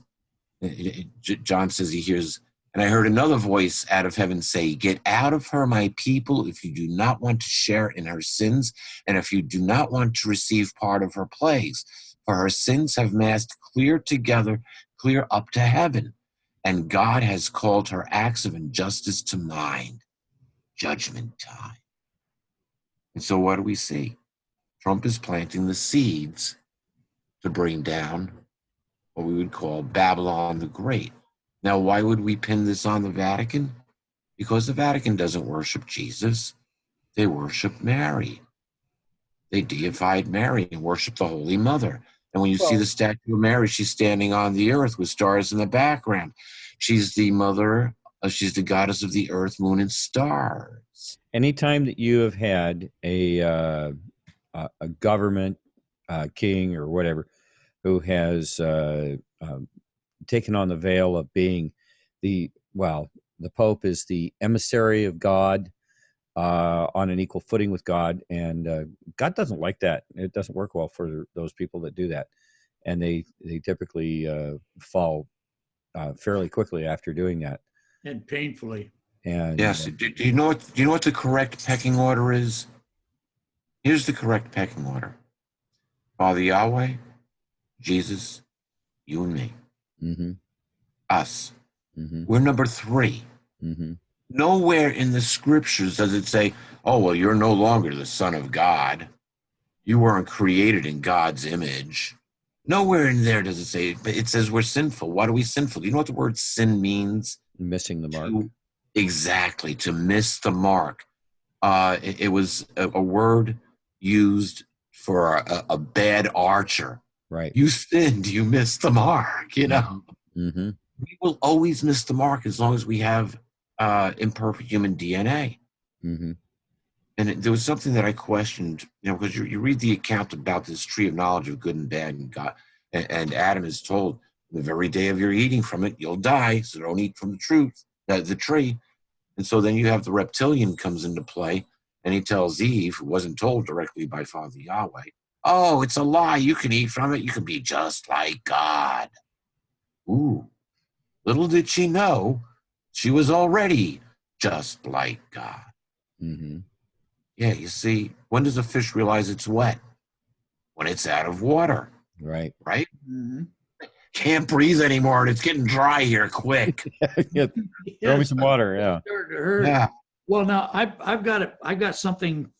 This is going to probably, since we are going to present this out there, and probably in its absolute entirety, I find nothing so far that we're going to have to edit. But I have a question, and this is probably going to trigger some people's thinking. But when you read through our most, in my opinion, the best English translation, the King James Version, you have that Eve was what's the word that that's in there, that she was beguiled by Satan, by the serpent. Yeah, a lot of people take that to mean that, oh, she had sex with the serpent. That's where Cain came from. The thing is that they don't further read the Bible, where it says, and Adam got to know his wife, and she became pregnant, and she produced a son, Cain. Oh, what? You forgot to go on and read the rest of the scriptures? You see, that's where cherry picking comes. She was beguiled. Oh, and you know, here's the thing. I've looked at this. That was my question. That was exactly my question. Well, let's take a look at this. You know, I'm a scientist. I'm not. That's why my story it's the truth. But it's based in science, not in religious dogma. Religious dogma won't get you anything. Doctrine and dogma will get you dead, because it's all spun from pagan religions that the church has absorbed over the last 2 centuries. It was based on come to mind, Constantine, who is credited with starting the Catholic Church, was a Mithra worshiper. Mithra is Tammuz. Mithra is also known as the pagan Jesus. And Tammuz was the prototype for Jesus. People argue with me sometimes. Oh, there was a lot of Jesuses. It wasn't just Jesus Christ. Well, there was only one son of Yahweh, and it was Yeshua. And there was only one that died for our sins. And there was only one that had perfect human DNA. And so, well, let's go back to this tree. From the very day of your eating from it, you will die. I was talking to a young lady who graduated from, I don't know what university down in Australia, with her master's in biology and genetic engineering. And I asked her straight out, I said, is there any way to tell if our DNA has been altered, and that the telomeres that are on the end of our DNA weren't originally there? And she thought about it. She said, no. Now, this was about 11 years ago. So about 2 years ago, telomeres couldn't have been altered? There wasn't anything that she knew of, okay? She couldn't tell me if they were or if they weren't. That's why I said this was about 11 years ago. About 2 years ago, genetic researchers found what appears to be a splice mark between the telomeres in our DNA. Aha! Could Peter have been right? Could that fruit have contained a virus which attacked our DNA and attached a countdown time bomb, the telomeres, to let it destroy itself? It would certainly seem that way. because there's an interesting theory. If our DNA was connected, if you took the telomeres off and you connected the DNA at the ends, it would look like what? An infinity sign. And every time it unraveled, there wouldn't be anywhere to lose telomeres at, because there wouldn't be any telomeres attached. So every time our DNA, yeah, exactly. Every time it divided, it would divide perfectly. Mm-hmm. We would never, our body. Be a strip. Yeah. Nobody Even though, exactly. And even though we're a bunch of old geezers here, well, I am anyway. But I'm 69 years old. We're all, I'm sure, over 60s here. So yes, sir. But that's not true. See, there's not one of us that's over 10 years old, because our bodies totally rebuild themselves every 10 years. Mm-hmm. There's not a person on this planet that is physically older than 10 years. However, at the soul level, you see, some of us are older souls than others. Mm-hmm. Mm-hmm. And some of us have gained more soul experience than others. Mm-hmm. And so it's not at the physical level that we are a son of God, but at the soul level. Mm-hmm. And so when we start to realize our own deity, when we start to realize, or just say our own divinity, well, not that we should worship ourselves or count ourselves as God, because we're imperfect. We're little retards running around this planet trying to figure out which end is up. Mm-hmm. Well, that's I've heard that just about everyone in the clergy, they part of their oath is to not support the idea of reincarnation, which is your soul coming back and getting another chance to learn and experience life in this reality that we have here. And, by keeping our existence limited to, on average, in our reality again, at 75 to 80 years on average, maybe 65 would be, I don't know where it is right now, but you know what I mean. And then we hope it's closer to 80. Okay. But the idea is that when we're here, our memory is only of this existence that we are in right now. We're in, our consciousness actually holds the memory of all of the experiences this consciousness has experienced from the time it first was breath of life. Well, here's when we look at consciousness, and I wish everybody could have a near-death experience, because that explains so much. Our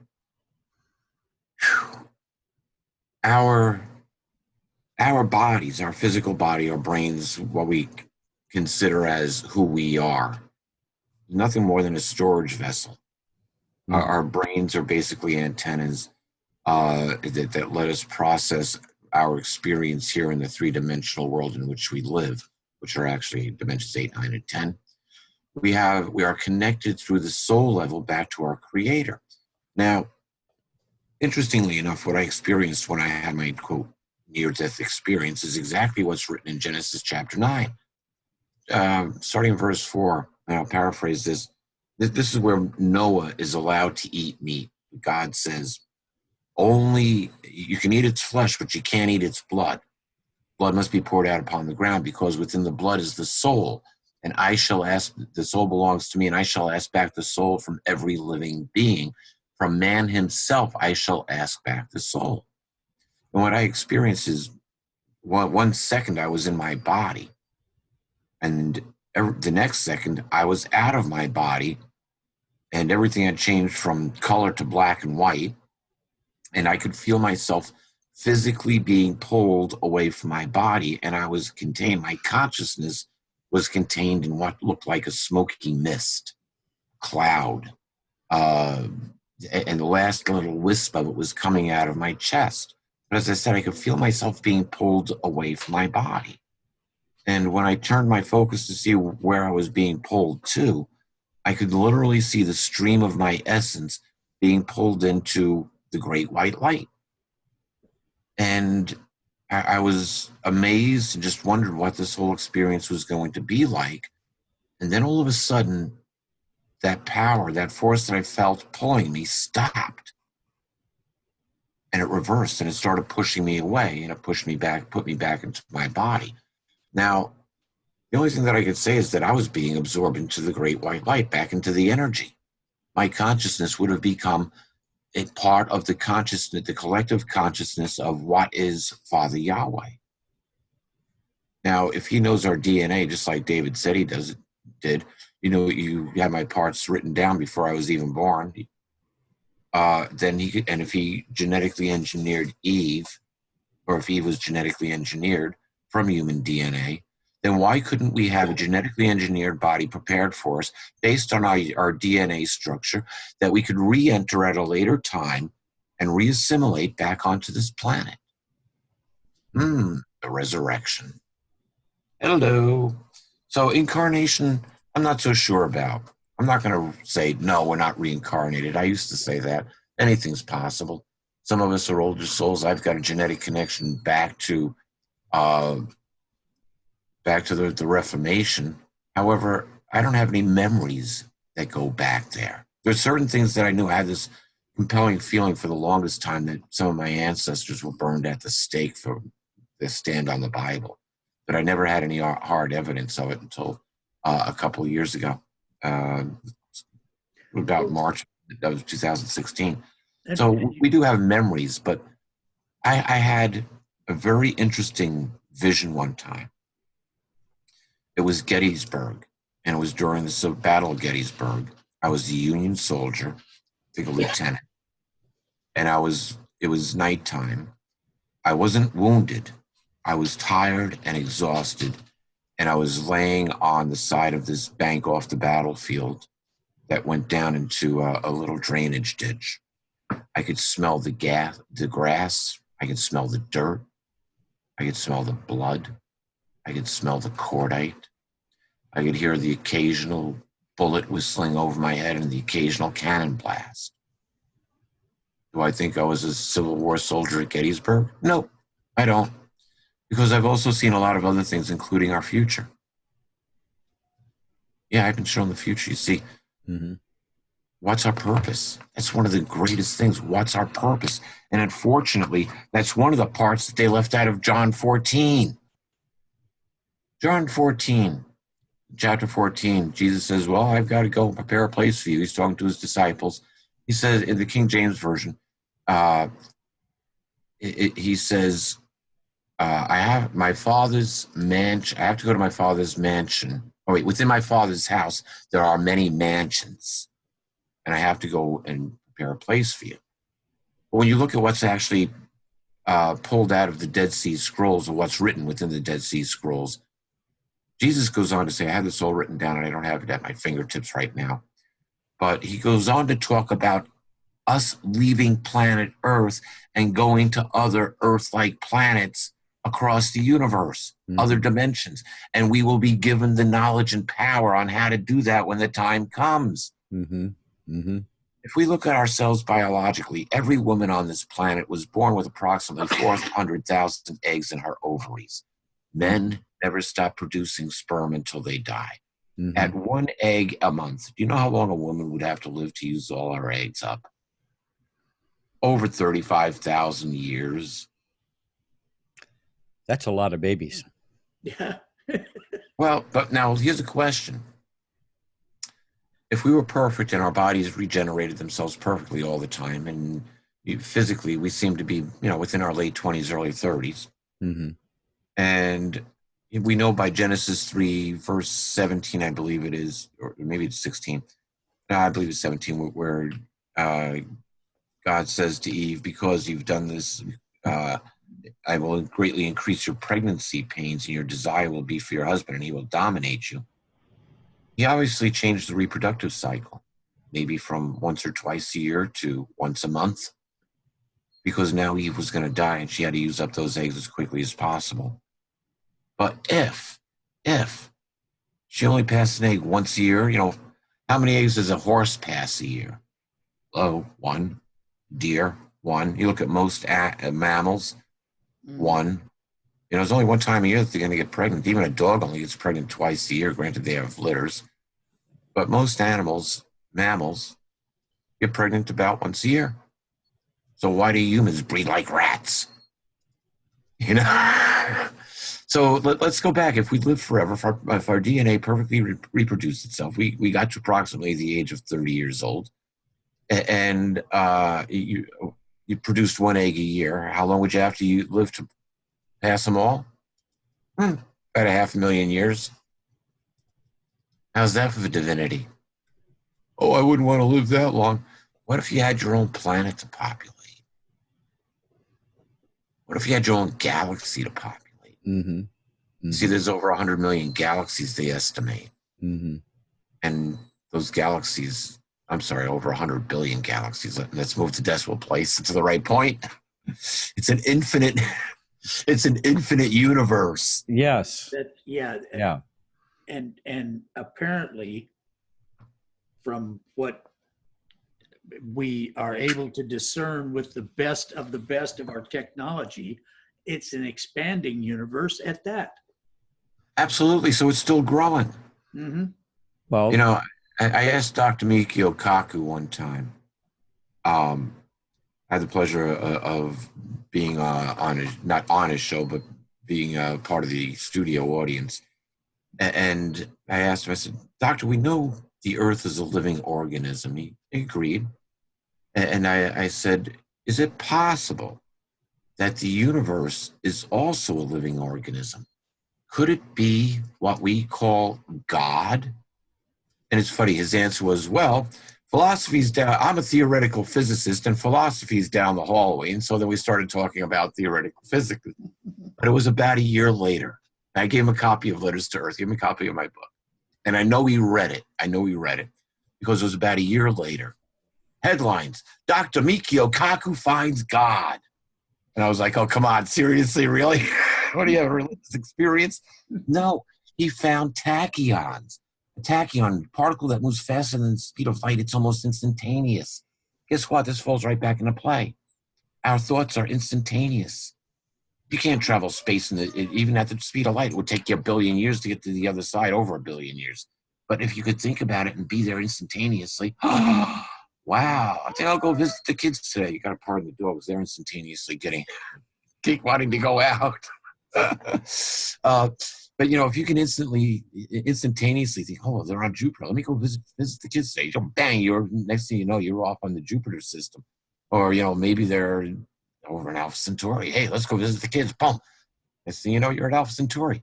If we traveled from here to Alpha Centauri at the speed of light, it would take about a little over 8.5, 9 years for a round trip.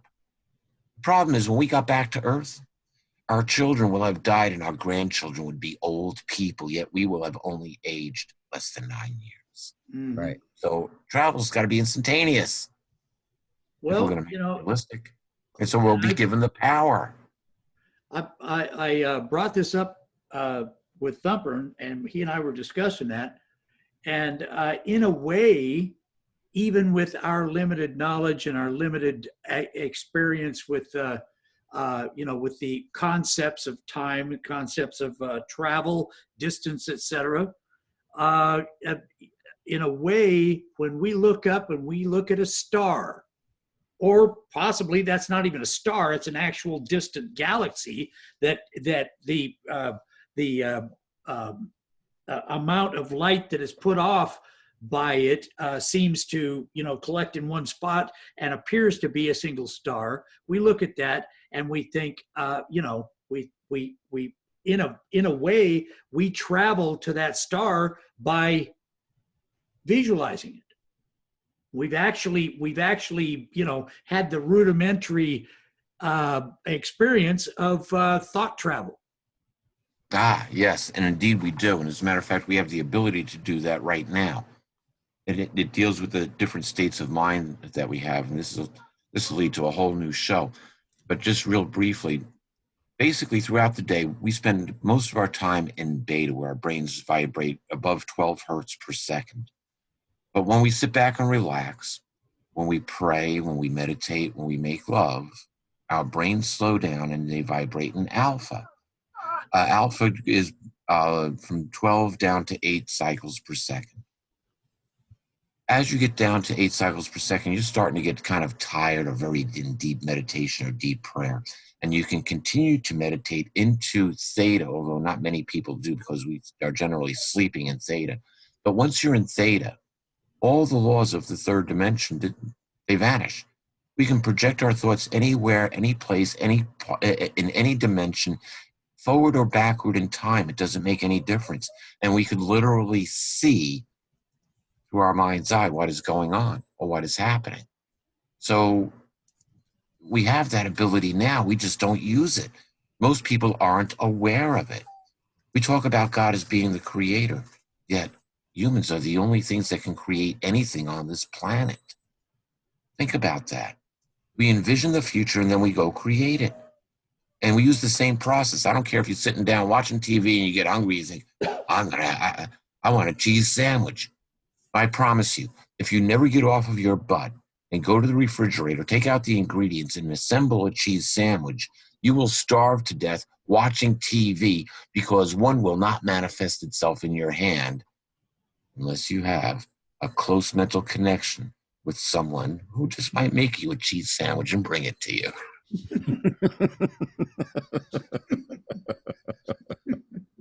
I like that. Yeah. So you know, and that's part of creating our future. You know, once upon a time, we were looking for a job. I love people.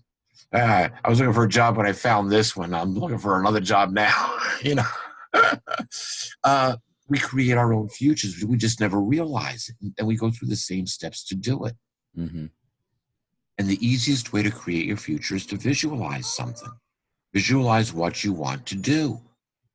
One of the main differences between successful people and everyday, all of us, you know, John Does and Mary Does here, the people who are highly successful, one of the things they do is daydream or meditate, but most they classify it as daydreaming about 2 hours a day. Who has time to daydream 2 hours a day when you're working 2 jobs trying to take care of the mortgage, feed the kids, you know, make the wife happy, you got all these other things, and the wife is thinking the same thing. Oh my goodness, I got the laundry to do it, and I got all these other things doing this traffic. I can't get home from work to pick up the kids on time. Oh my God, what am I going to do? And so we drive ourselves crazy trying to keep up with all this and make our lives more convenient by using artificial intelligence, or is artificial intelligence using us? And so do we really stop and carve out that time to sit back, meditate, pray, plan our futures? You ever gone on vacation? Or did you just go down to the airport, pick out a random jet, get on it, and say, okay, we're going here? No. You know, you got online. Yeah. You visualized it. You visualized it. Mm-hmm. You fantasized about being on that beach.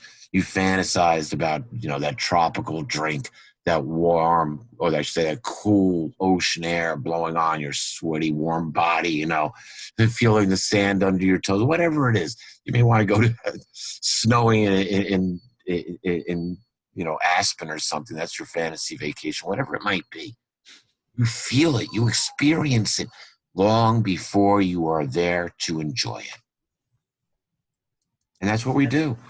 And then we say, oh, well, I'm so powerless. I can't do anything.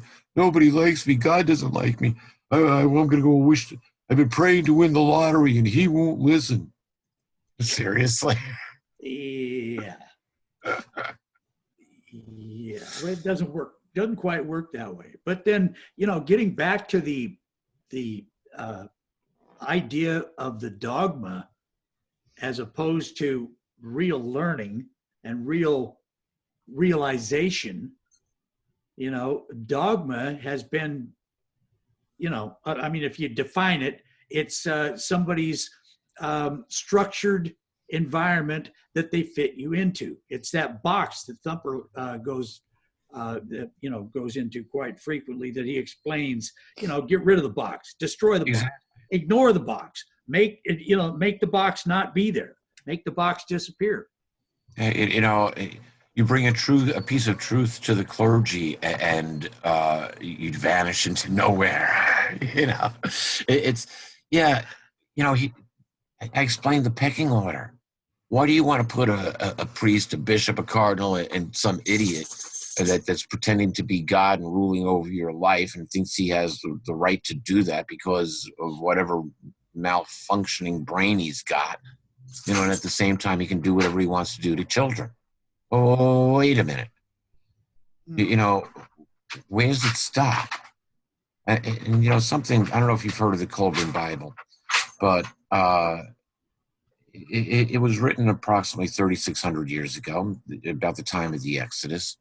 And it's said to be a combination of Egyptian scriptures and Celtic scriptures that, from their sacred writings. But the authors of it want to know if we have found our divinity. And once you find your divinity, guess what? Now you can take responsibility for yourself. You can be a creator. You can start creating your own future. Well, we are naturally creators anyway. I mean, look at our world. I love doing things with my hands. Deadcat, he is a machinist. He loves creating things out of blocks of metal and things like that. We are inherently creators, here. So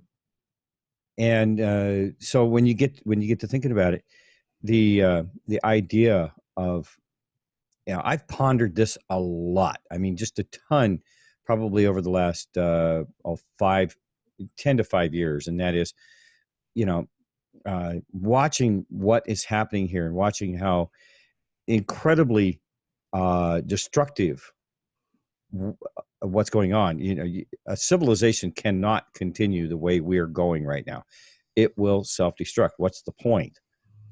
I mean, what's the point in that? Why would you create, so you have to understand that the Lord, the creator, whatever, the consciousness that created all of this, didn't create it to destroy it. It created it in such a manner that it was to continue throughout, time immemorial. So, if you were to create a civilization, what would you do? You first off create it so it's non-self-destructive, create it so that it can continue in its progression, and part of that progression is to create offspring and then grow. So you look at the universe. The universe is perfectly suited for just exactly that. So we're living in an environment right now that we need to break out of. We need to throw the whole ideas the whole box of ideas that we've been given and said, okay, here's the definitive, it's this wide, this tall, this wide, and everything's in there. All you need, don't worry about the rest. And that's why, I've gotten to the point where I just say, throw away the box, get out of the idea, because, what's going to happen is when all of this really starts becoming evident to people, and it will, I think very, very soon that's going to start happening. It's already happening. Some people are picking it up sooner and a little bit quicker. And, Deadcat and myself and yourself, we're starting to realize this. There's, and we've got to throw this dogma out the window with the with the bathwater. It's got to go. All the dogma, all the crap, and really realize, like we were saying earlier, the spiritualness and the consciousness that is within each one of us is in the image of God. I'll go back to what I read in Revelation chapter 18, verse 4. Get out of her, my people, if you do not want to share in her sins. Think about that. So there's an element within Christendom today that are looking for the truth, but they're not going to find it in the churches, not unless they have a really good minister, certainly not within the dogma. And even those who find the truth, they have to practice it within their lives, break free from that religious dogma, which means also becoming aware enough not to be celebrating the pagan Anunnaki holidays. We are in a we're headed for a cosmic event that will never be repeated in cosmic history. This isn't just an Earth event. This is for our future. This is for the future of humans.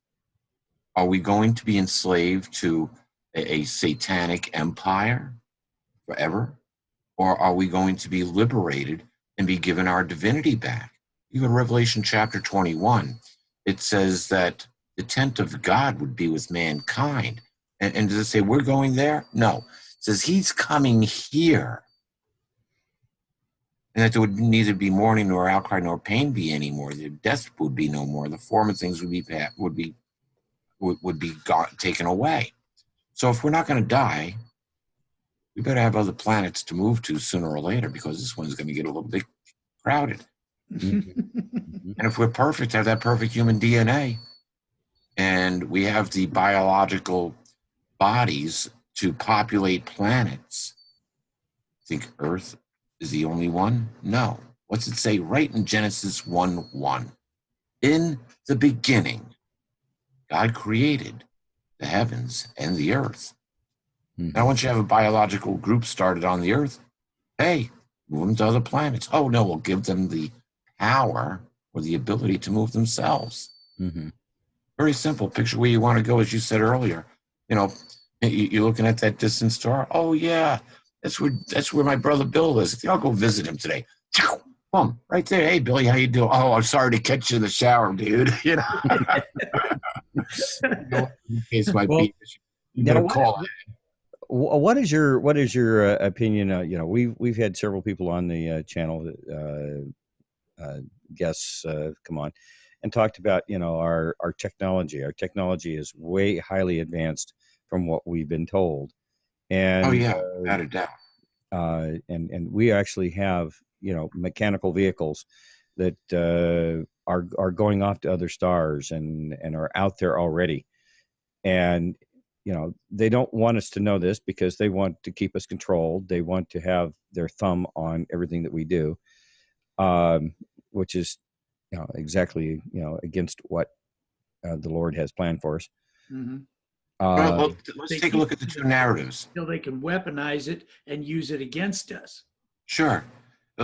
Let's just take the two narratives, because those are the only two that are here. And the narrative from the Bible is being defeated. There's an outright attack on Christianity, on the Bible, on people who are seeking the truth. We know that. There's an outright attack on us. But let's just take a look at the two narratives. The Anunnaki narrative is, oh, well, we created you from lower life forms. I have no doubt that the genetic engineers of this planet have, a good portion of them have sided with the satanic rebellion, without a doubt. So now the biblical side of the coin says, oh, and by the way, why did they make us? To mine gold for them. I think we have enough. There are hundreds of tons of gold that we've extracted from this planet sitting around in vaults all over the place. We're using it to back our money. And the elite are trying to get their hands on as much of it. What is this, an offering to the gods? Think about it. Because now the Anunnaki is supposed to be coming back, right? Yeah, you know, it's to control us. We genetically engineered you from chimps, from lower life forms, so you guys can mine gold for us. We enslaved you. Now you go to the biblical narrative, and the biblical narrative says, "Let us create man." God said, "Let us create man in our image." So were we created from lower life forms? No, we were created out of the Adamites were anyway. The Adamites were created out of the elements of the earth, and we were given the soul of Father Yahweh. And it's everything beyond that is enslavement. We have been enslaved and disempowered to the point we don't even know who we are. And when we try to figure it out, they say, "Oh, that's just a myth. God's dead. He doesn't exist. It's the Anunnaki is the real God." You know, the blue chicken people from wherever they are that are brought in talked about by MK Ultra super soldiers. The lizards. Yeah. The reptilians from Draco. Yeah, wherever they're from. You know, guys we're supposed to pay attention to. Well, what about the interdimensional shapeshifters from other dimensions outside of the three physical dimensions in which we live, which would be a lot more logical? You see, we're dealing with, extraterrestrial. It's certainly not from Earth. We're dealing with extraterrestrial extraterrestrial, interdimensional life forms. Mm-hmm.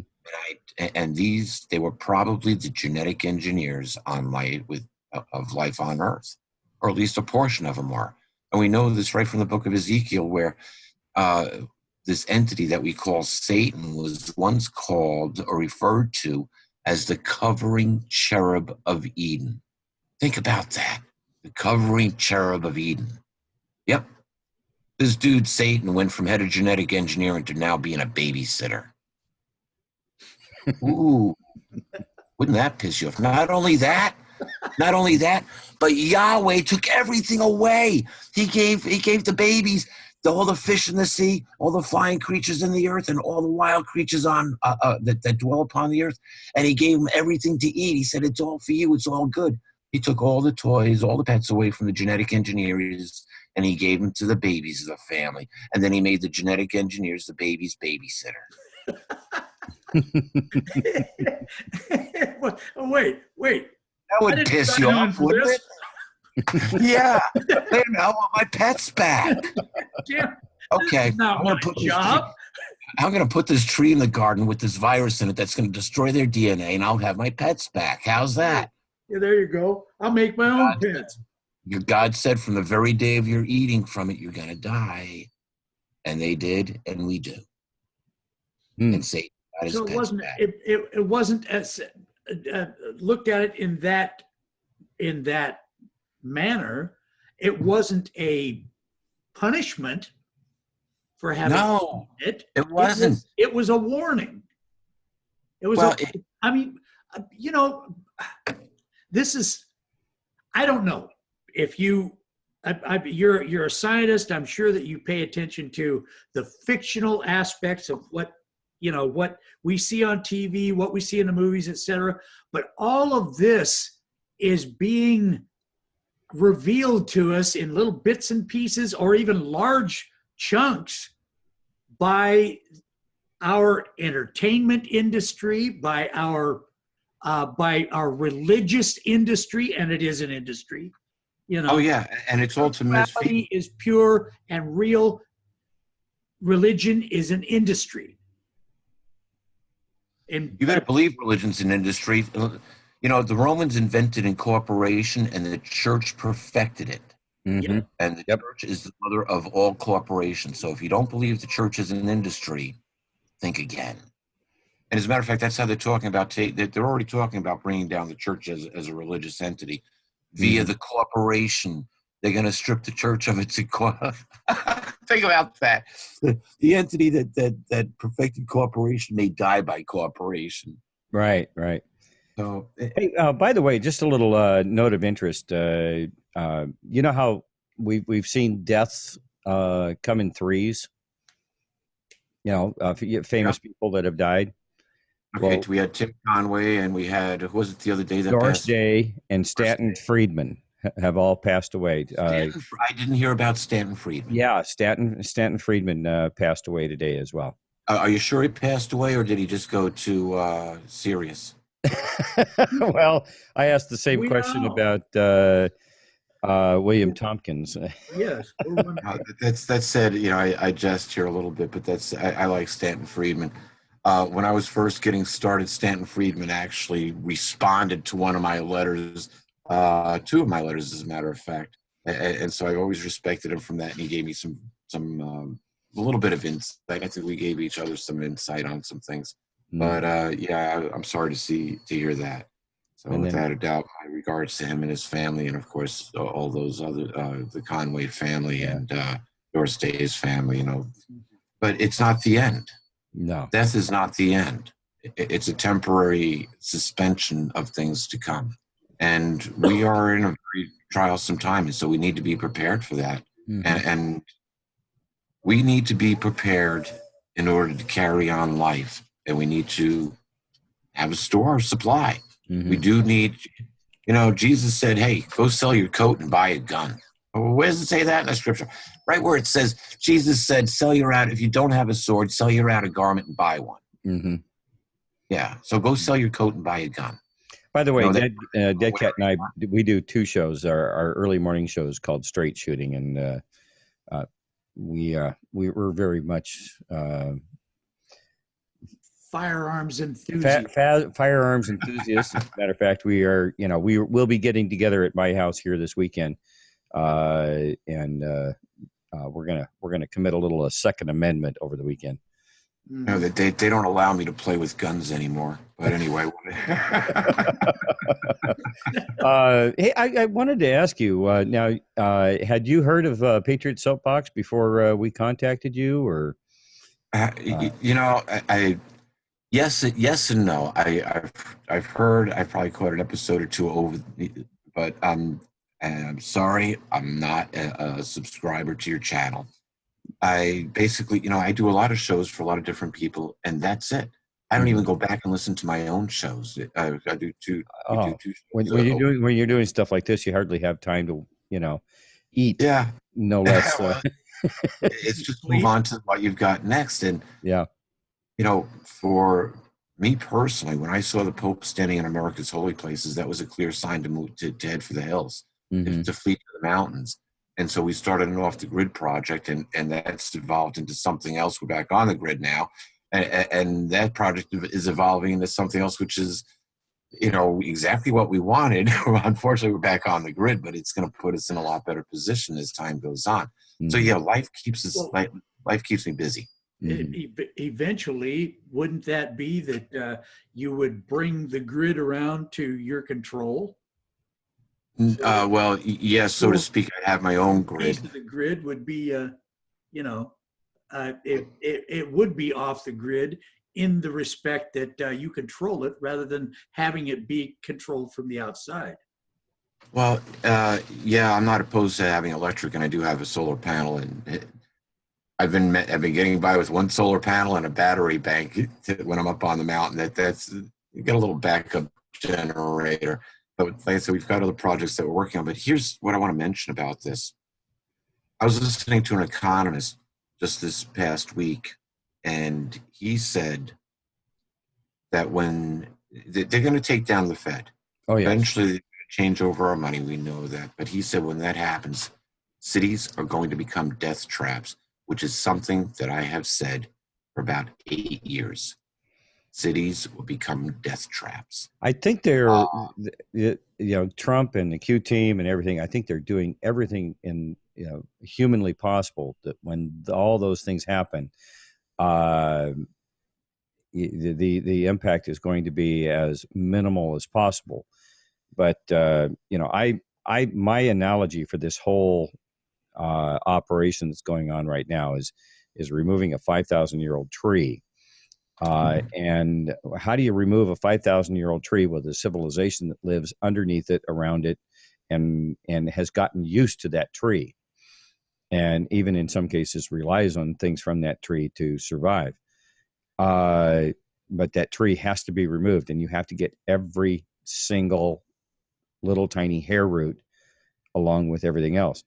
And so you nudge it, you push it, you wiggle it, you loosen the ground.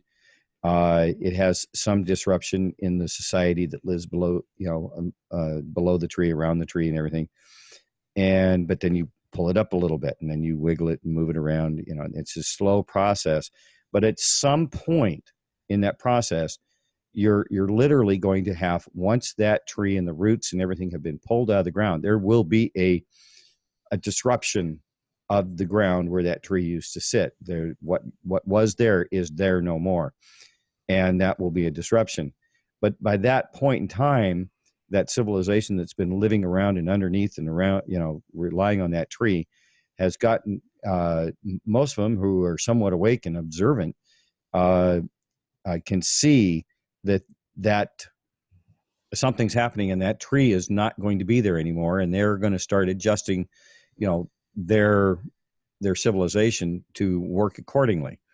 And if this this operation is being done, and it's we're told it's been a multiple decade operational plan to do this. Not only that, it's biblical in nature, and those that have been watching the Bible and watching in privacy in prophecy, I think they're trying to do this in such a way to be as minimally invasive and destructive as possible. But there will come a time when it's just, it's going to be plainly obvious, and people are just going to have to deal with it. Oh, without a doubt. And I like your tree analogy. I want to go two different directions at the same time, but let's go to Malachi chapter 4 first, because this has to do with your tree analogy. It also has to do with what's coming this way. Mm-hmm. Quote it the best that I can. It says, "The day is coming that is burning like the furnace, and to the wicked and the presumptuous they will become like chaff, and neither root nor bough will be left of them. The whole tree will be destroyed."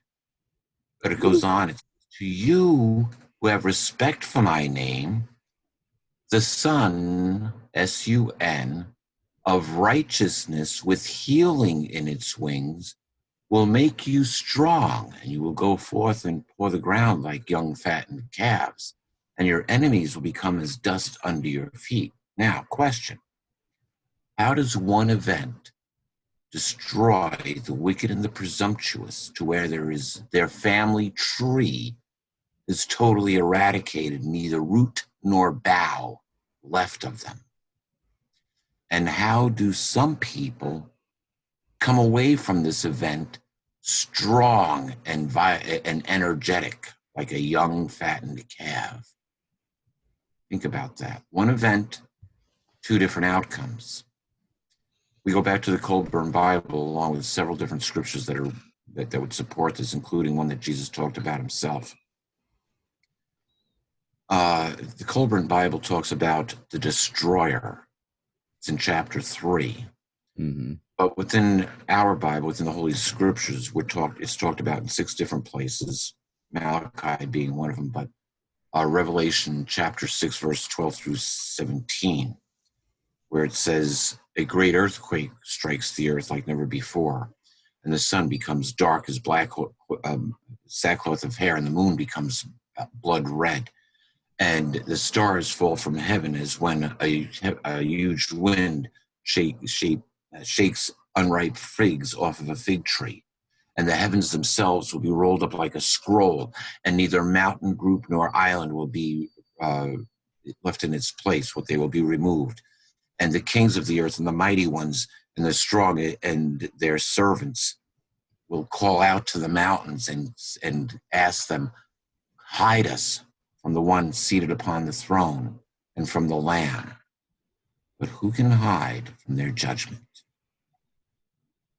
Interesting. Mm-hmm. Mm-hmm. Yeah, so now this event could very well be the Sumerian or the Anunnaki passing of Nibiru, a brown dwarf star, a giant magnet passing Earth. It's going to pull the oceans out of their beds. It's going to destroy our electric grid if Trump doesn't get it set up, refurbished quickly. And it will end civilization as we know it. Mm-hmm. Not so much from the EMP or from the earthquakes, but there's one thing that people don't think about, and that is we have over 400 nuclear power plants on this planet. Mm-hmm. And they all have backup generators. And the ones that aren't built on the ocean, the ones that aren't like Fukushima. That's the thing. Most of them are all built right next to the ocean. Yeah, how'd they figure that one out? Kiss them all goodbye. So you're going to run into essentially over 400 radioactive Fukushimas around the world. Mm-hmm. And so we go back to Matthew, the 24th chapter. Jesus said that he talks about a great tribulation, and if those days were not cut short, no flesh would be saved. But on account of the chosen ones, or the King James Version says the elect ones, those days would be cut short. Matthew Stein, he wrote the book, When Technology Fails. Matthew is a graduate of Massachusetts Institute of Technology.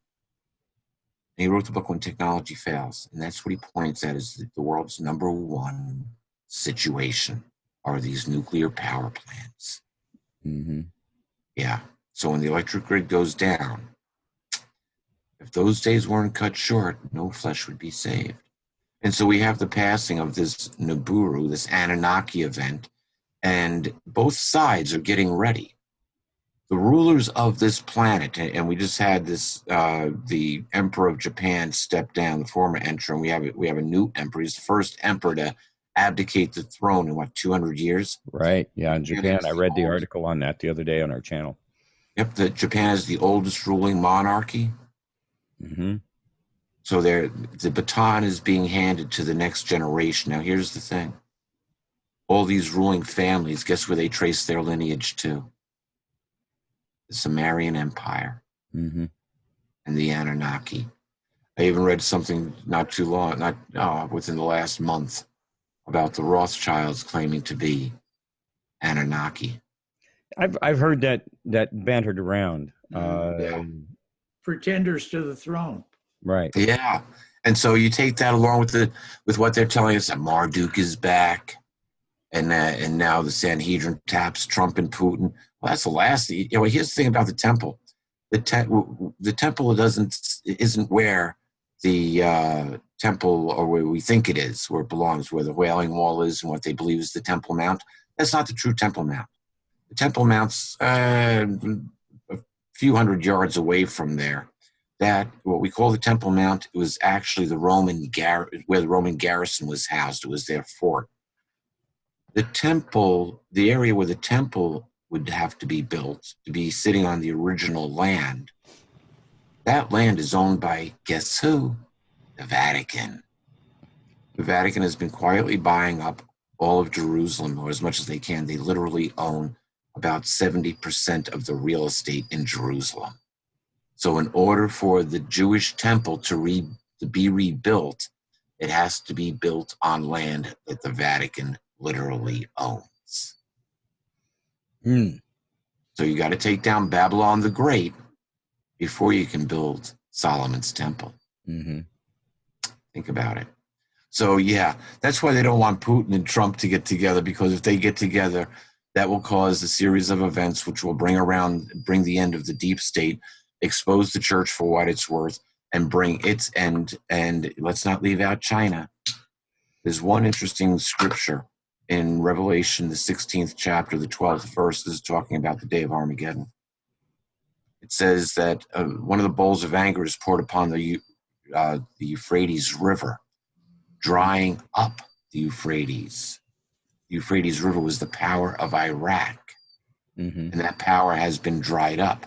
But it goes on, it says it dried up the power of the Euphrates, and it making way for the kings of the rising of the sun. What's going on with China? Oh, they are militarizing. They are, If you want to believe what's actually being said, every single computer that we have, including ones that the military is using, has a chip in it. Thank you very much, Hillary Clinton. Yes. That transmits all of that information back to China. Every keystroke we make, China's reading. Right. Yeah. The Spectre chip. Yeah, so there's a complete military overhaul. Now you know why Trump dumped as much money into the military as he did. It's probably to replace all the damn computers. Mm-hmm. Why are jets falling out of the air? There you go, remote control. Oh, yeah. There's no question about that. Being droned. Sure. Mm-hmm. So, we're seeing all of this deception, and the prophecies are coming about now. And a lot of people are waking up and realizing this. Mm-hmm. And because we see what's happening. We see the injustice. We see how far left the Democratic Party has become. And we see that Trump wants to expose these things. And there's so much resistance. And we're seeing our way of life change. Mm-hmm. Change not for the better. But the scriptures say, whenever it is that the nations declare peace and security, then the end will be instantly upon them. We haven't reached that point yet. So we're going to have to go through a transition phase a little bit. And then we're going to hit that peace and security and then get ready for the Nibiru. When? Within 6 years. They've got to be, they've got to know it's out there. They've got to know exactly what's going on with this thing. And I've heard everything from, it's Nibiru, it's or Nibiru and its effect on the sun will cause some kind of an EMP off of the sun. There are certain people that you kind of alluded to at the beginning of our interview here, Peter, that, talk about this flash event off the sun and all of these things that are supposed to bring about this change. And it's coming. And the Sumerian, the Anunnaki texts say it's coming. Mm-hmm. The Bible says it's coming. Mm-hmm. We look at the prophecies. As we could sit down here and just talk about prophecies fulfilled. All the prophecies of Revelation chapter 8 have been fulfilled. Mm-hmm. Chapter 9 has started. They certainly opened up the pit of the abyss. Mm-hmm. We're about to see a lot of strange things happening. Mm-hmm. As I say, this planet's going to get pretty alien before it's all over. Well, I'll tell you what, it's really interesting because I was having a conversation with one of our other on-air moderators. His name is Caleb. He does a Saturday program, and he's made it one of his life's mission to be a disciple of Jesus and God and everything. And he's very intelligent man and knows the Bible up one side and down the other. I mean, he's just amazing with the Bible. And the conversation that I had with him earlier today was about the prophecies, and he gave me a couple of different. Psalm 83 is one of the verses that he talks about, and I'm not a Bible scholar, by the way. I went to Sunday school. And then Isaiah 17 through 19, and then Ezekiel 38 through 39 as proof, where he goes to in the Bible that is basically saying some of the things that you were saying, and that is this is where we're at in prophecy. And these are the verses that kind of back up where he's coming from there. Are you familiar with any of those? Not off the top of my head. I can do the reverse. I can quote the scripture, and then I have to say, where was that written? Okay. And with the computer, it's real easy. I loved when my mom was living with me. I'd say, Mom, where does it say? And she'd say, Psalms 83:18. Okay, thank you. At least I have a computer to do that because she can remember. I always had difficulty remembering, the actual where that actual scripture is. I can remember the scripture. I can't remember the number. I got a problem with that. I've got a dyslexia problem with numbers. But if we look at, when I started my research, and what I did is it was around 1980. I had grown up literally with the Bible in one hand and a test tube in the other. Mm-hmm. And I decided to put them both together. And that's when I started getting real answers, looking for scientific answers to biblical scriptures. And I had to set up a couple of premises here. And that was one, that the Bible was a need-to-know book. Mm-hmm. If it was written, we needed to know. We may not know why, but there was a reason it was put in there. And so I looked at breaking it all down scientifically so I could comprehend what was actually going on. And when we look at it today, there's alien involvement right from Genesis right through Revelation. Mm-hmm. And we look at it from this dogma doctrine of Satan, we're going to burn in hell. No, it's not going to happen that way. We are spiritual entities in physical bodies. And our assignment is to fill not just the earth. Adam and Eve were told, be fruitful, become many, and fill the earth. Mm-hmm. The earth was the beginning. Mm-hmm. We have a space program geared on taking us to the stars. Why? Why is it inherently in our hearts to travel to the stars? Well, because we didn't stay in Europe when we crossed the Atlantic, and we've covered the globe. We've explored. We've gone out and created new new cities, new communities. Once you're done with your planet, where do you go? Exactly. Mm-hmm. So the thing is, once the Earth is filled, where do we go? Here's a question for you. Now, they've been talking about unearthing civilizations that go back much, much further than than what we've been told. Sure.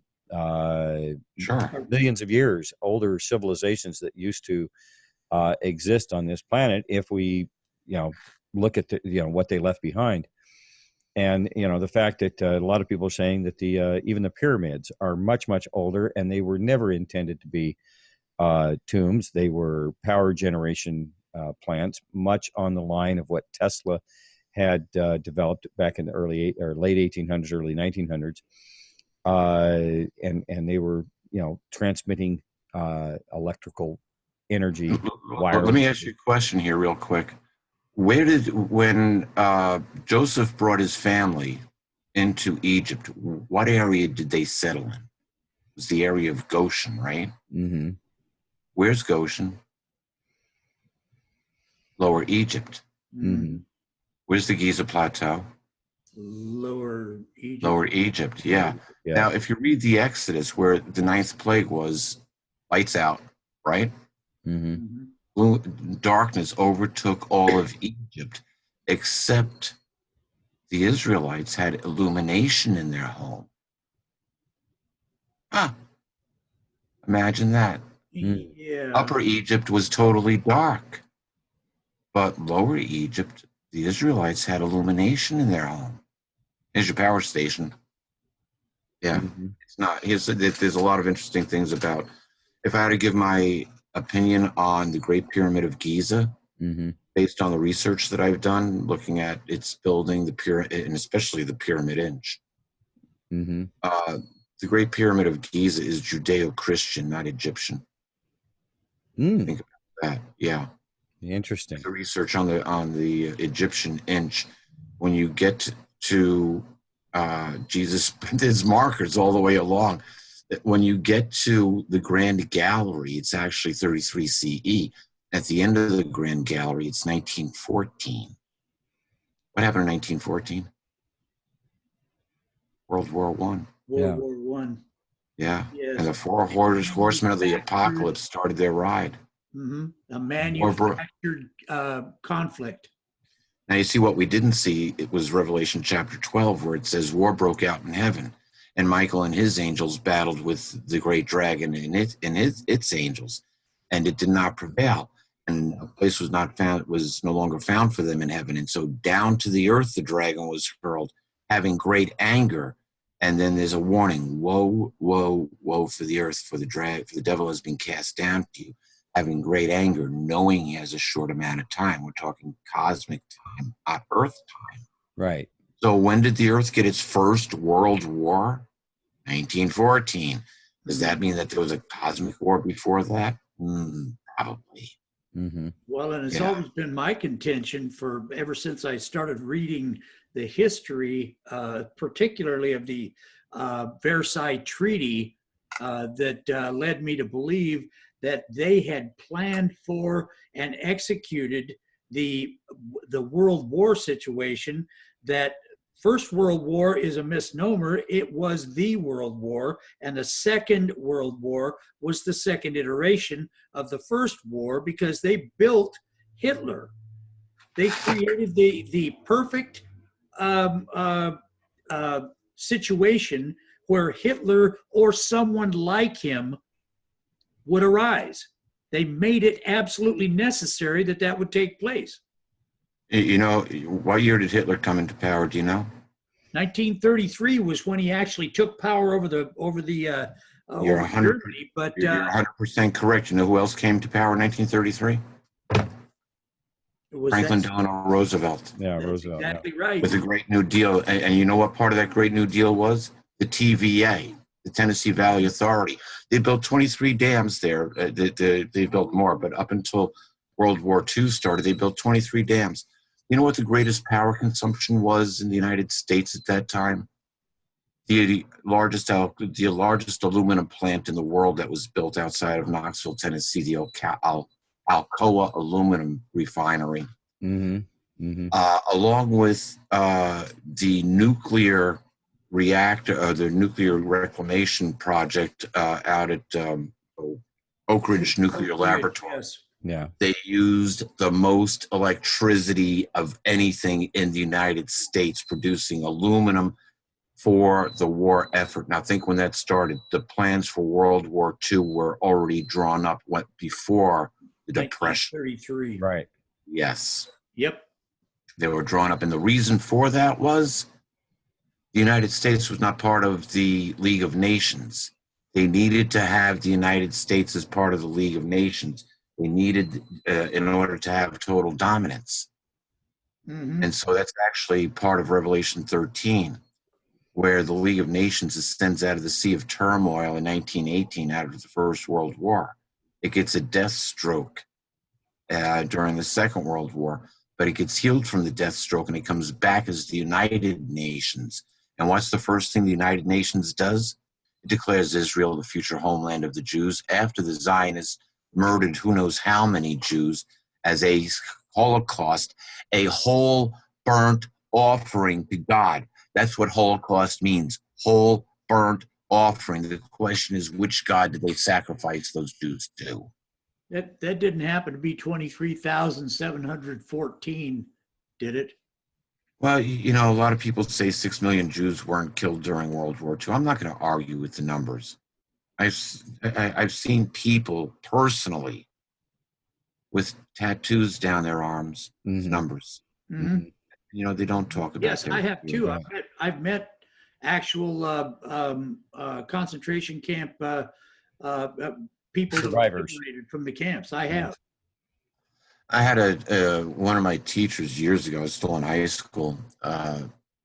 He actually went to Auschwitz for a visit when he was in the military over there. And he said, you can still smell the burnt flesh.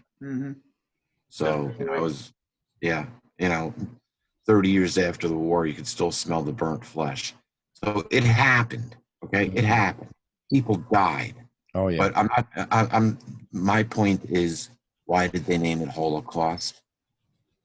Why did they use a word that means whole burnt offering? Something that was done to appease the gods. Well, it's you know, we've seen every one of their actions. All this, you know, abortion is another one of those issues. That it's with New York State and Virginia, I couldn't believe it. Oh well, we'll kill it after it's born and call it abortion. Yeah. 41,900,000 abortions worldwide in the year 2018. So now let me ask you a question: is Molech worship alive and well? The child sacrifice going on? Oh yeah. A lot of people would argue that no, we're not worshiping anybody like that. I just, you know, I don't want to have. We just want choice. Yeah, I just want choice. Yeah. We just want. Oh yeah, we all have free will. We can worship whoever we want in any way we want. Freedom of religion. And look at how they've co-opted the term choice with murder. Because what did God breathe into us? I mean, essentially, the free will, ability and right to choose. Free will. Yeah. And they've turned it around exactly like they did the word liberal, exactly like they've done the word progressive. They have made a mirror image of it that supposedly is what it is, but it's the opposite of what it is. Yeah, black is white, white is black, and up is down, and down is up. Yeah, and so in a satanic system of evil, what else would we expect? Exactly right. So, you know, we're in a situation where it's time to wake up, and it's time to claim our own divinity. Absolutely. You know, nobody will ever hear me endorse a religion. The Bible, Revelation is very clear about get out of for my people. However, I did tell you the pecking order. There's us, Jesus, and Father Yahweh. Yep. If you are a child of the Creator and are a creator yourself, then use your personal power, use your free will, make a better life for you, yourself and your family. Pray about it. picture your future, because we have a fantastic one. We have to remove the satanic empire, which is controlling this earth. Mm-hmm. Yeah, so yeah, we've got aliens. We call them demons and archons and other things. We go to Revelation chapter 19. It says the Lord of Lords is coming with who? The King of Kings and Lord of Lords is coming with the armies of heaven. Yeah, the Prince of Peace will rule for 1,000 years after the war is over. Mm-hmm. The armies of heaven are coming. What a lot of people, when we talk about the armies of heaven and that, there's other conscious life out there, and if they aren't aware of the creation and the Creator, and Earth is unique in that we have these entities that have been here and have been messing with us from the get-go. And I think, again, it's good. It's going to make us very, very special once we escape this this evil dominance and this this dogma and everything that's going on, and really start to realize our spiritual power and what we are. We're going to be street smart.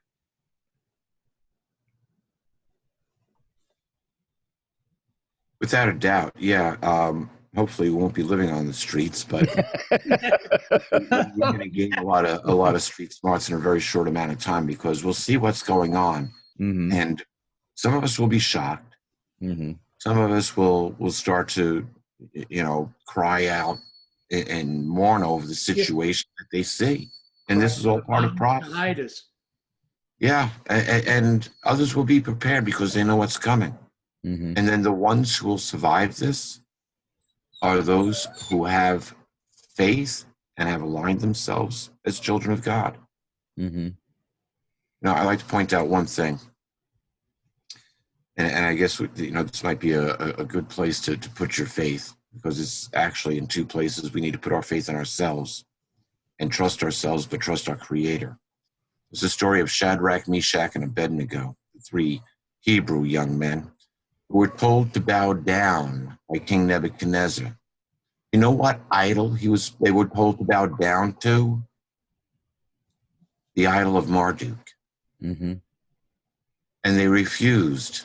And they were given a second chance, and they refused again. And so the king Nebuchadnezzar gave the order to make the fiery furnace 7 times hotter than what it was. And the guards who threw the 3 Hebrew boys into the furnace burned. They died from their injuries. Mm-hmm. But according to the scripture, the 3 Hebrew boys, well, there was a 4th entity in there. The king said, how many do we throw in there? And the servant said, well, 3. And he said, well, why are there 4 men in the flames, and the flames aren't hurting them? And so he calls them out. Says, Shadrach, Meshach, Abednego, come out from the furnace. Says, truly, I do know that your God, Yahweh, is most high above all, for he has saved you. So keep that in mind when we think we're getting ready to be thrown into the fiery furnace. Mm-hmm. If we keep our faith, Daniel, we will be saved. Mm-hmm. Yeah, we're given a lot of experiences. The lions will keep their mouths shut, make pets out of them. Yeah, our needs will be taken care of. Mm-hmm. We are not left alone. As long as we utilize prayer, meditation, we'll be safe. Most of all, we have to follow the greatest commandment. That is...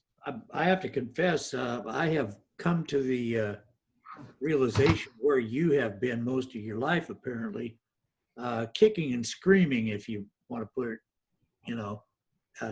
in that way, because I've always had a kind of a visceral negative reaction to someone proselytizing me and saying, you must do it this way. You must do it this way. It must be done this way. There's no other way. And I've always felt that doesn't coincide with the idea of free choice. That doesn't coincide with the idea of determination of my own fate. And it's, it's been a long journey to get to the point where I could, where I have actually embraced God and Christ and the concept of what the true choice has always been. It's been a hard journey because I've always been one of those guys that, hey, Leroy, hold my beer and watch this. Yeah, we've been there a lot, especially the younger we are, the more volatile we can get. But it's very simple. We talked about God inventing love, and the greatest commandment is this, that you should love Yahweh your God with your whole heart, soul, and mind. And the second like it is that you must love your neighbor as you do yourself. And it's that Jesus said, the whole law and the prophets sit on this, on these commandments. And here's the interesting thing. Love puts us in that state of alpha where we pray and meditate and experience love. So with that, keep the faith, love and blessings to all. I'll be back again on your show. But I think we're just about, I'm just about talked out here, and it's at least time for me to take a break. Well, I can appreciate that, Peter. Thank you so much for joining Deadcat and myself here on our Hyperdrive show. And I would love if you would consider coming back again, maybe in maybe a month or so, or whatever works, and we'll have another conversation. Absolutely. And if folks want to keep track of me, I do 2 shows a week. My wife and I do 2 shows a week. One is Dinner with the Klings. That's on Wednesday night at 8 p.m. We cover kind of current events and topics. And the other one is Positive Eastern Standard Time. Eastern Standard Time. Yep. The second one is Positive Podcast, and that's also from 8 to 9. That's on Friday nights on WCET, and that's late night in the Midlands.com. So you can join us there, and we've got great topics all the time, timely topics, and give a little bit more insight. If you shoot me those links, I'll be sure and get them out in our Hyperdrive live chat so that everybody can follow you and follow your presentations. Super. Yeah. And now, are you going to be attending any conferences or anything like that here in the near future, or anything like that? They don't let me talk at conferences. Okay. And I'm serious when I say that. It's funny. I had my publisher call me up one day, and this was actually June of 2016. He calls me up. He says, "They know who you are. They know who you are." And I'm like, "Yeah, okay. Who's they?" And so I said, I asked him, I said, "Which day are we talking about?" He said, I talked to the president of the History Channel. He said, "They know who you are." I said, "Well, of course they know who I am. I sent them a video and a book, 2010. They ought to know who I am." He called him up trying to get me on the show. And he said, "I've got this author. You got to get on your show. You got to have a program with him." He says, "The author of the Letters to Earth," and the guy who was president of the History Channel or whatever he was, vice president of production, whatever he was. He says, "You mean Peter Kling?" He says, "Yeah, how'd you know?" Yeah, well, that's how I know. I changed 40% of the History Channel's programming. So, and they haven't given me one iota. You'll never see me on that channel. I've been invited to one event after another, only to have the invitation rescinded because most of these speaking events are backed by the CIA. And I serve. Yep. Well, that's going to be changing here too. They want disinformation, not exactly. Yeah. Well, that's going to be changing, and that's one of the things that we at Patriot Soapbox are committed to, and that's why we're all volunteers. None of us get paid for any of this, and we have a mission to do here. Not in any way that you can take to the bank and spend. But we're getting paid. We are absolutely getting paid. Store your treasures in heaven. Yes. Absolutely. I want to say, Peter, this is from me, Deadcat, your the contact that you first had here. God bless you, and thank you so much for being with us on this, for agreeing to this interview and being with us. And really, I'm gonna send my invite to you anytime you want to come back. You're welcome here. Absolutely. I sure do appreciate that. Absolutely. And hey, we look forward to the future. Stay tuned and be sure to tune into our show, and we'll keep you informed as things go on. It's, you know, prophecy is kind of like watching paint dry sometimes, but then all of a sudden it's dry, you know? Yeah. Yeah. And it certainly does look good, doesn't it? Mm-hmm. Absolutely. We do have a fantastic future, but we're going to have to get over the hump. So absolutely. That I'm going to say thank you very much for the opportunity of being with you folks tonight and letting me talk to your audience, and love and blessings to both of you and to all your audience. And I do appreciate that. And be sure to tune into my show or our show at www.latenightinthemidlands.com, and I'll send you the link for that too. You can also go visit my website. That would be lmradionetwork.com. I've got your website up here, by the way. I've had it up here all evening. It's Peter Kling, the Einstein of Bible prophecy, and we have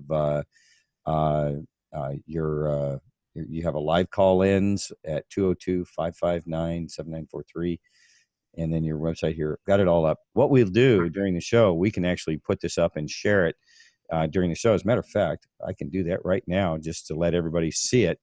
Mm-hmm. And I think the actual link where our show is at is www.latenightinthemidlands.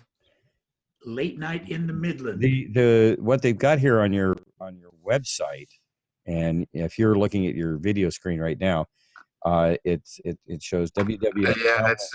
Yeah, they changed that around. We got to change that. That'll take you to the wrong network. Okay. Yeah. You talk to your web publisher. Absolutely. There's been some changes, and that's I'm not doing the final countdown anymore. We're actually do 2 other shows, but it's so we're kind not of like hit by that asteroid. You know, I hope not. We might have some beef fallout, but you know, we're not going to get a killer shot here. Now, are your shows are these shows that are cataloged here? Are those shows still available? Yes, they all should be. They all should be, absolutely. Those the final countdown shows that we've done, and just go to YouTube. Boy, there's so much information out there. I've been doing shows for 10 years, and all I can say is we're getting closer. Okay. Getting a lot closer. About 80% of the things that I've predicted have actually happened and transpired. And it's because I read the prophecies. There you go. Yeah. All right. Anyway, thank you very much again, and have a fantastic evening. And I'll send you the link for our shows. And I'll tell you what, for your listening audience, if you write me at one@peterkling.com, I will send you a PDF copy of Letters to Earth, and you can read that and share it with your friends. And if you'd like to, you can make a donation at my website, peterkling.com. And there we go. Love and blessings to all. Have a fantastic night. All right, Peter. You too. Thank you, and God bless. Thank you so much. And where we go one, we go all. Yes, we do. Absolutely.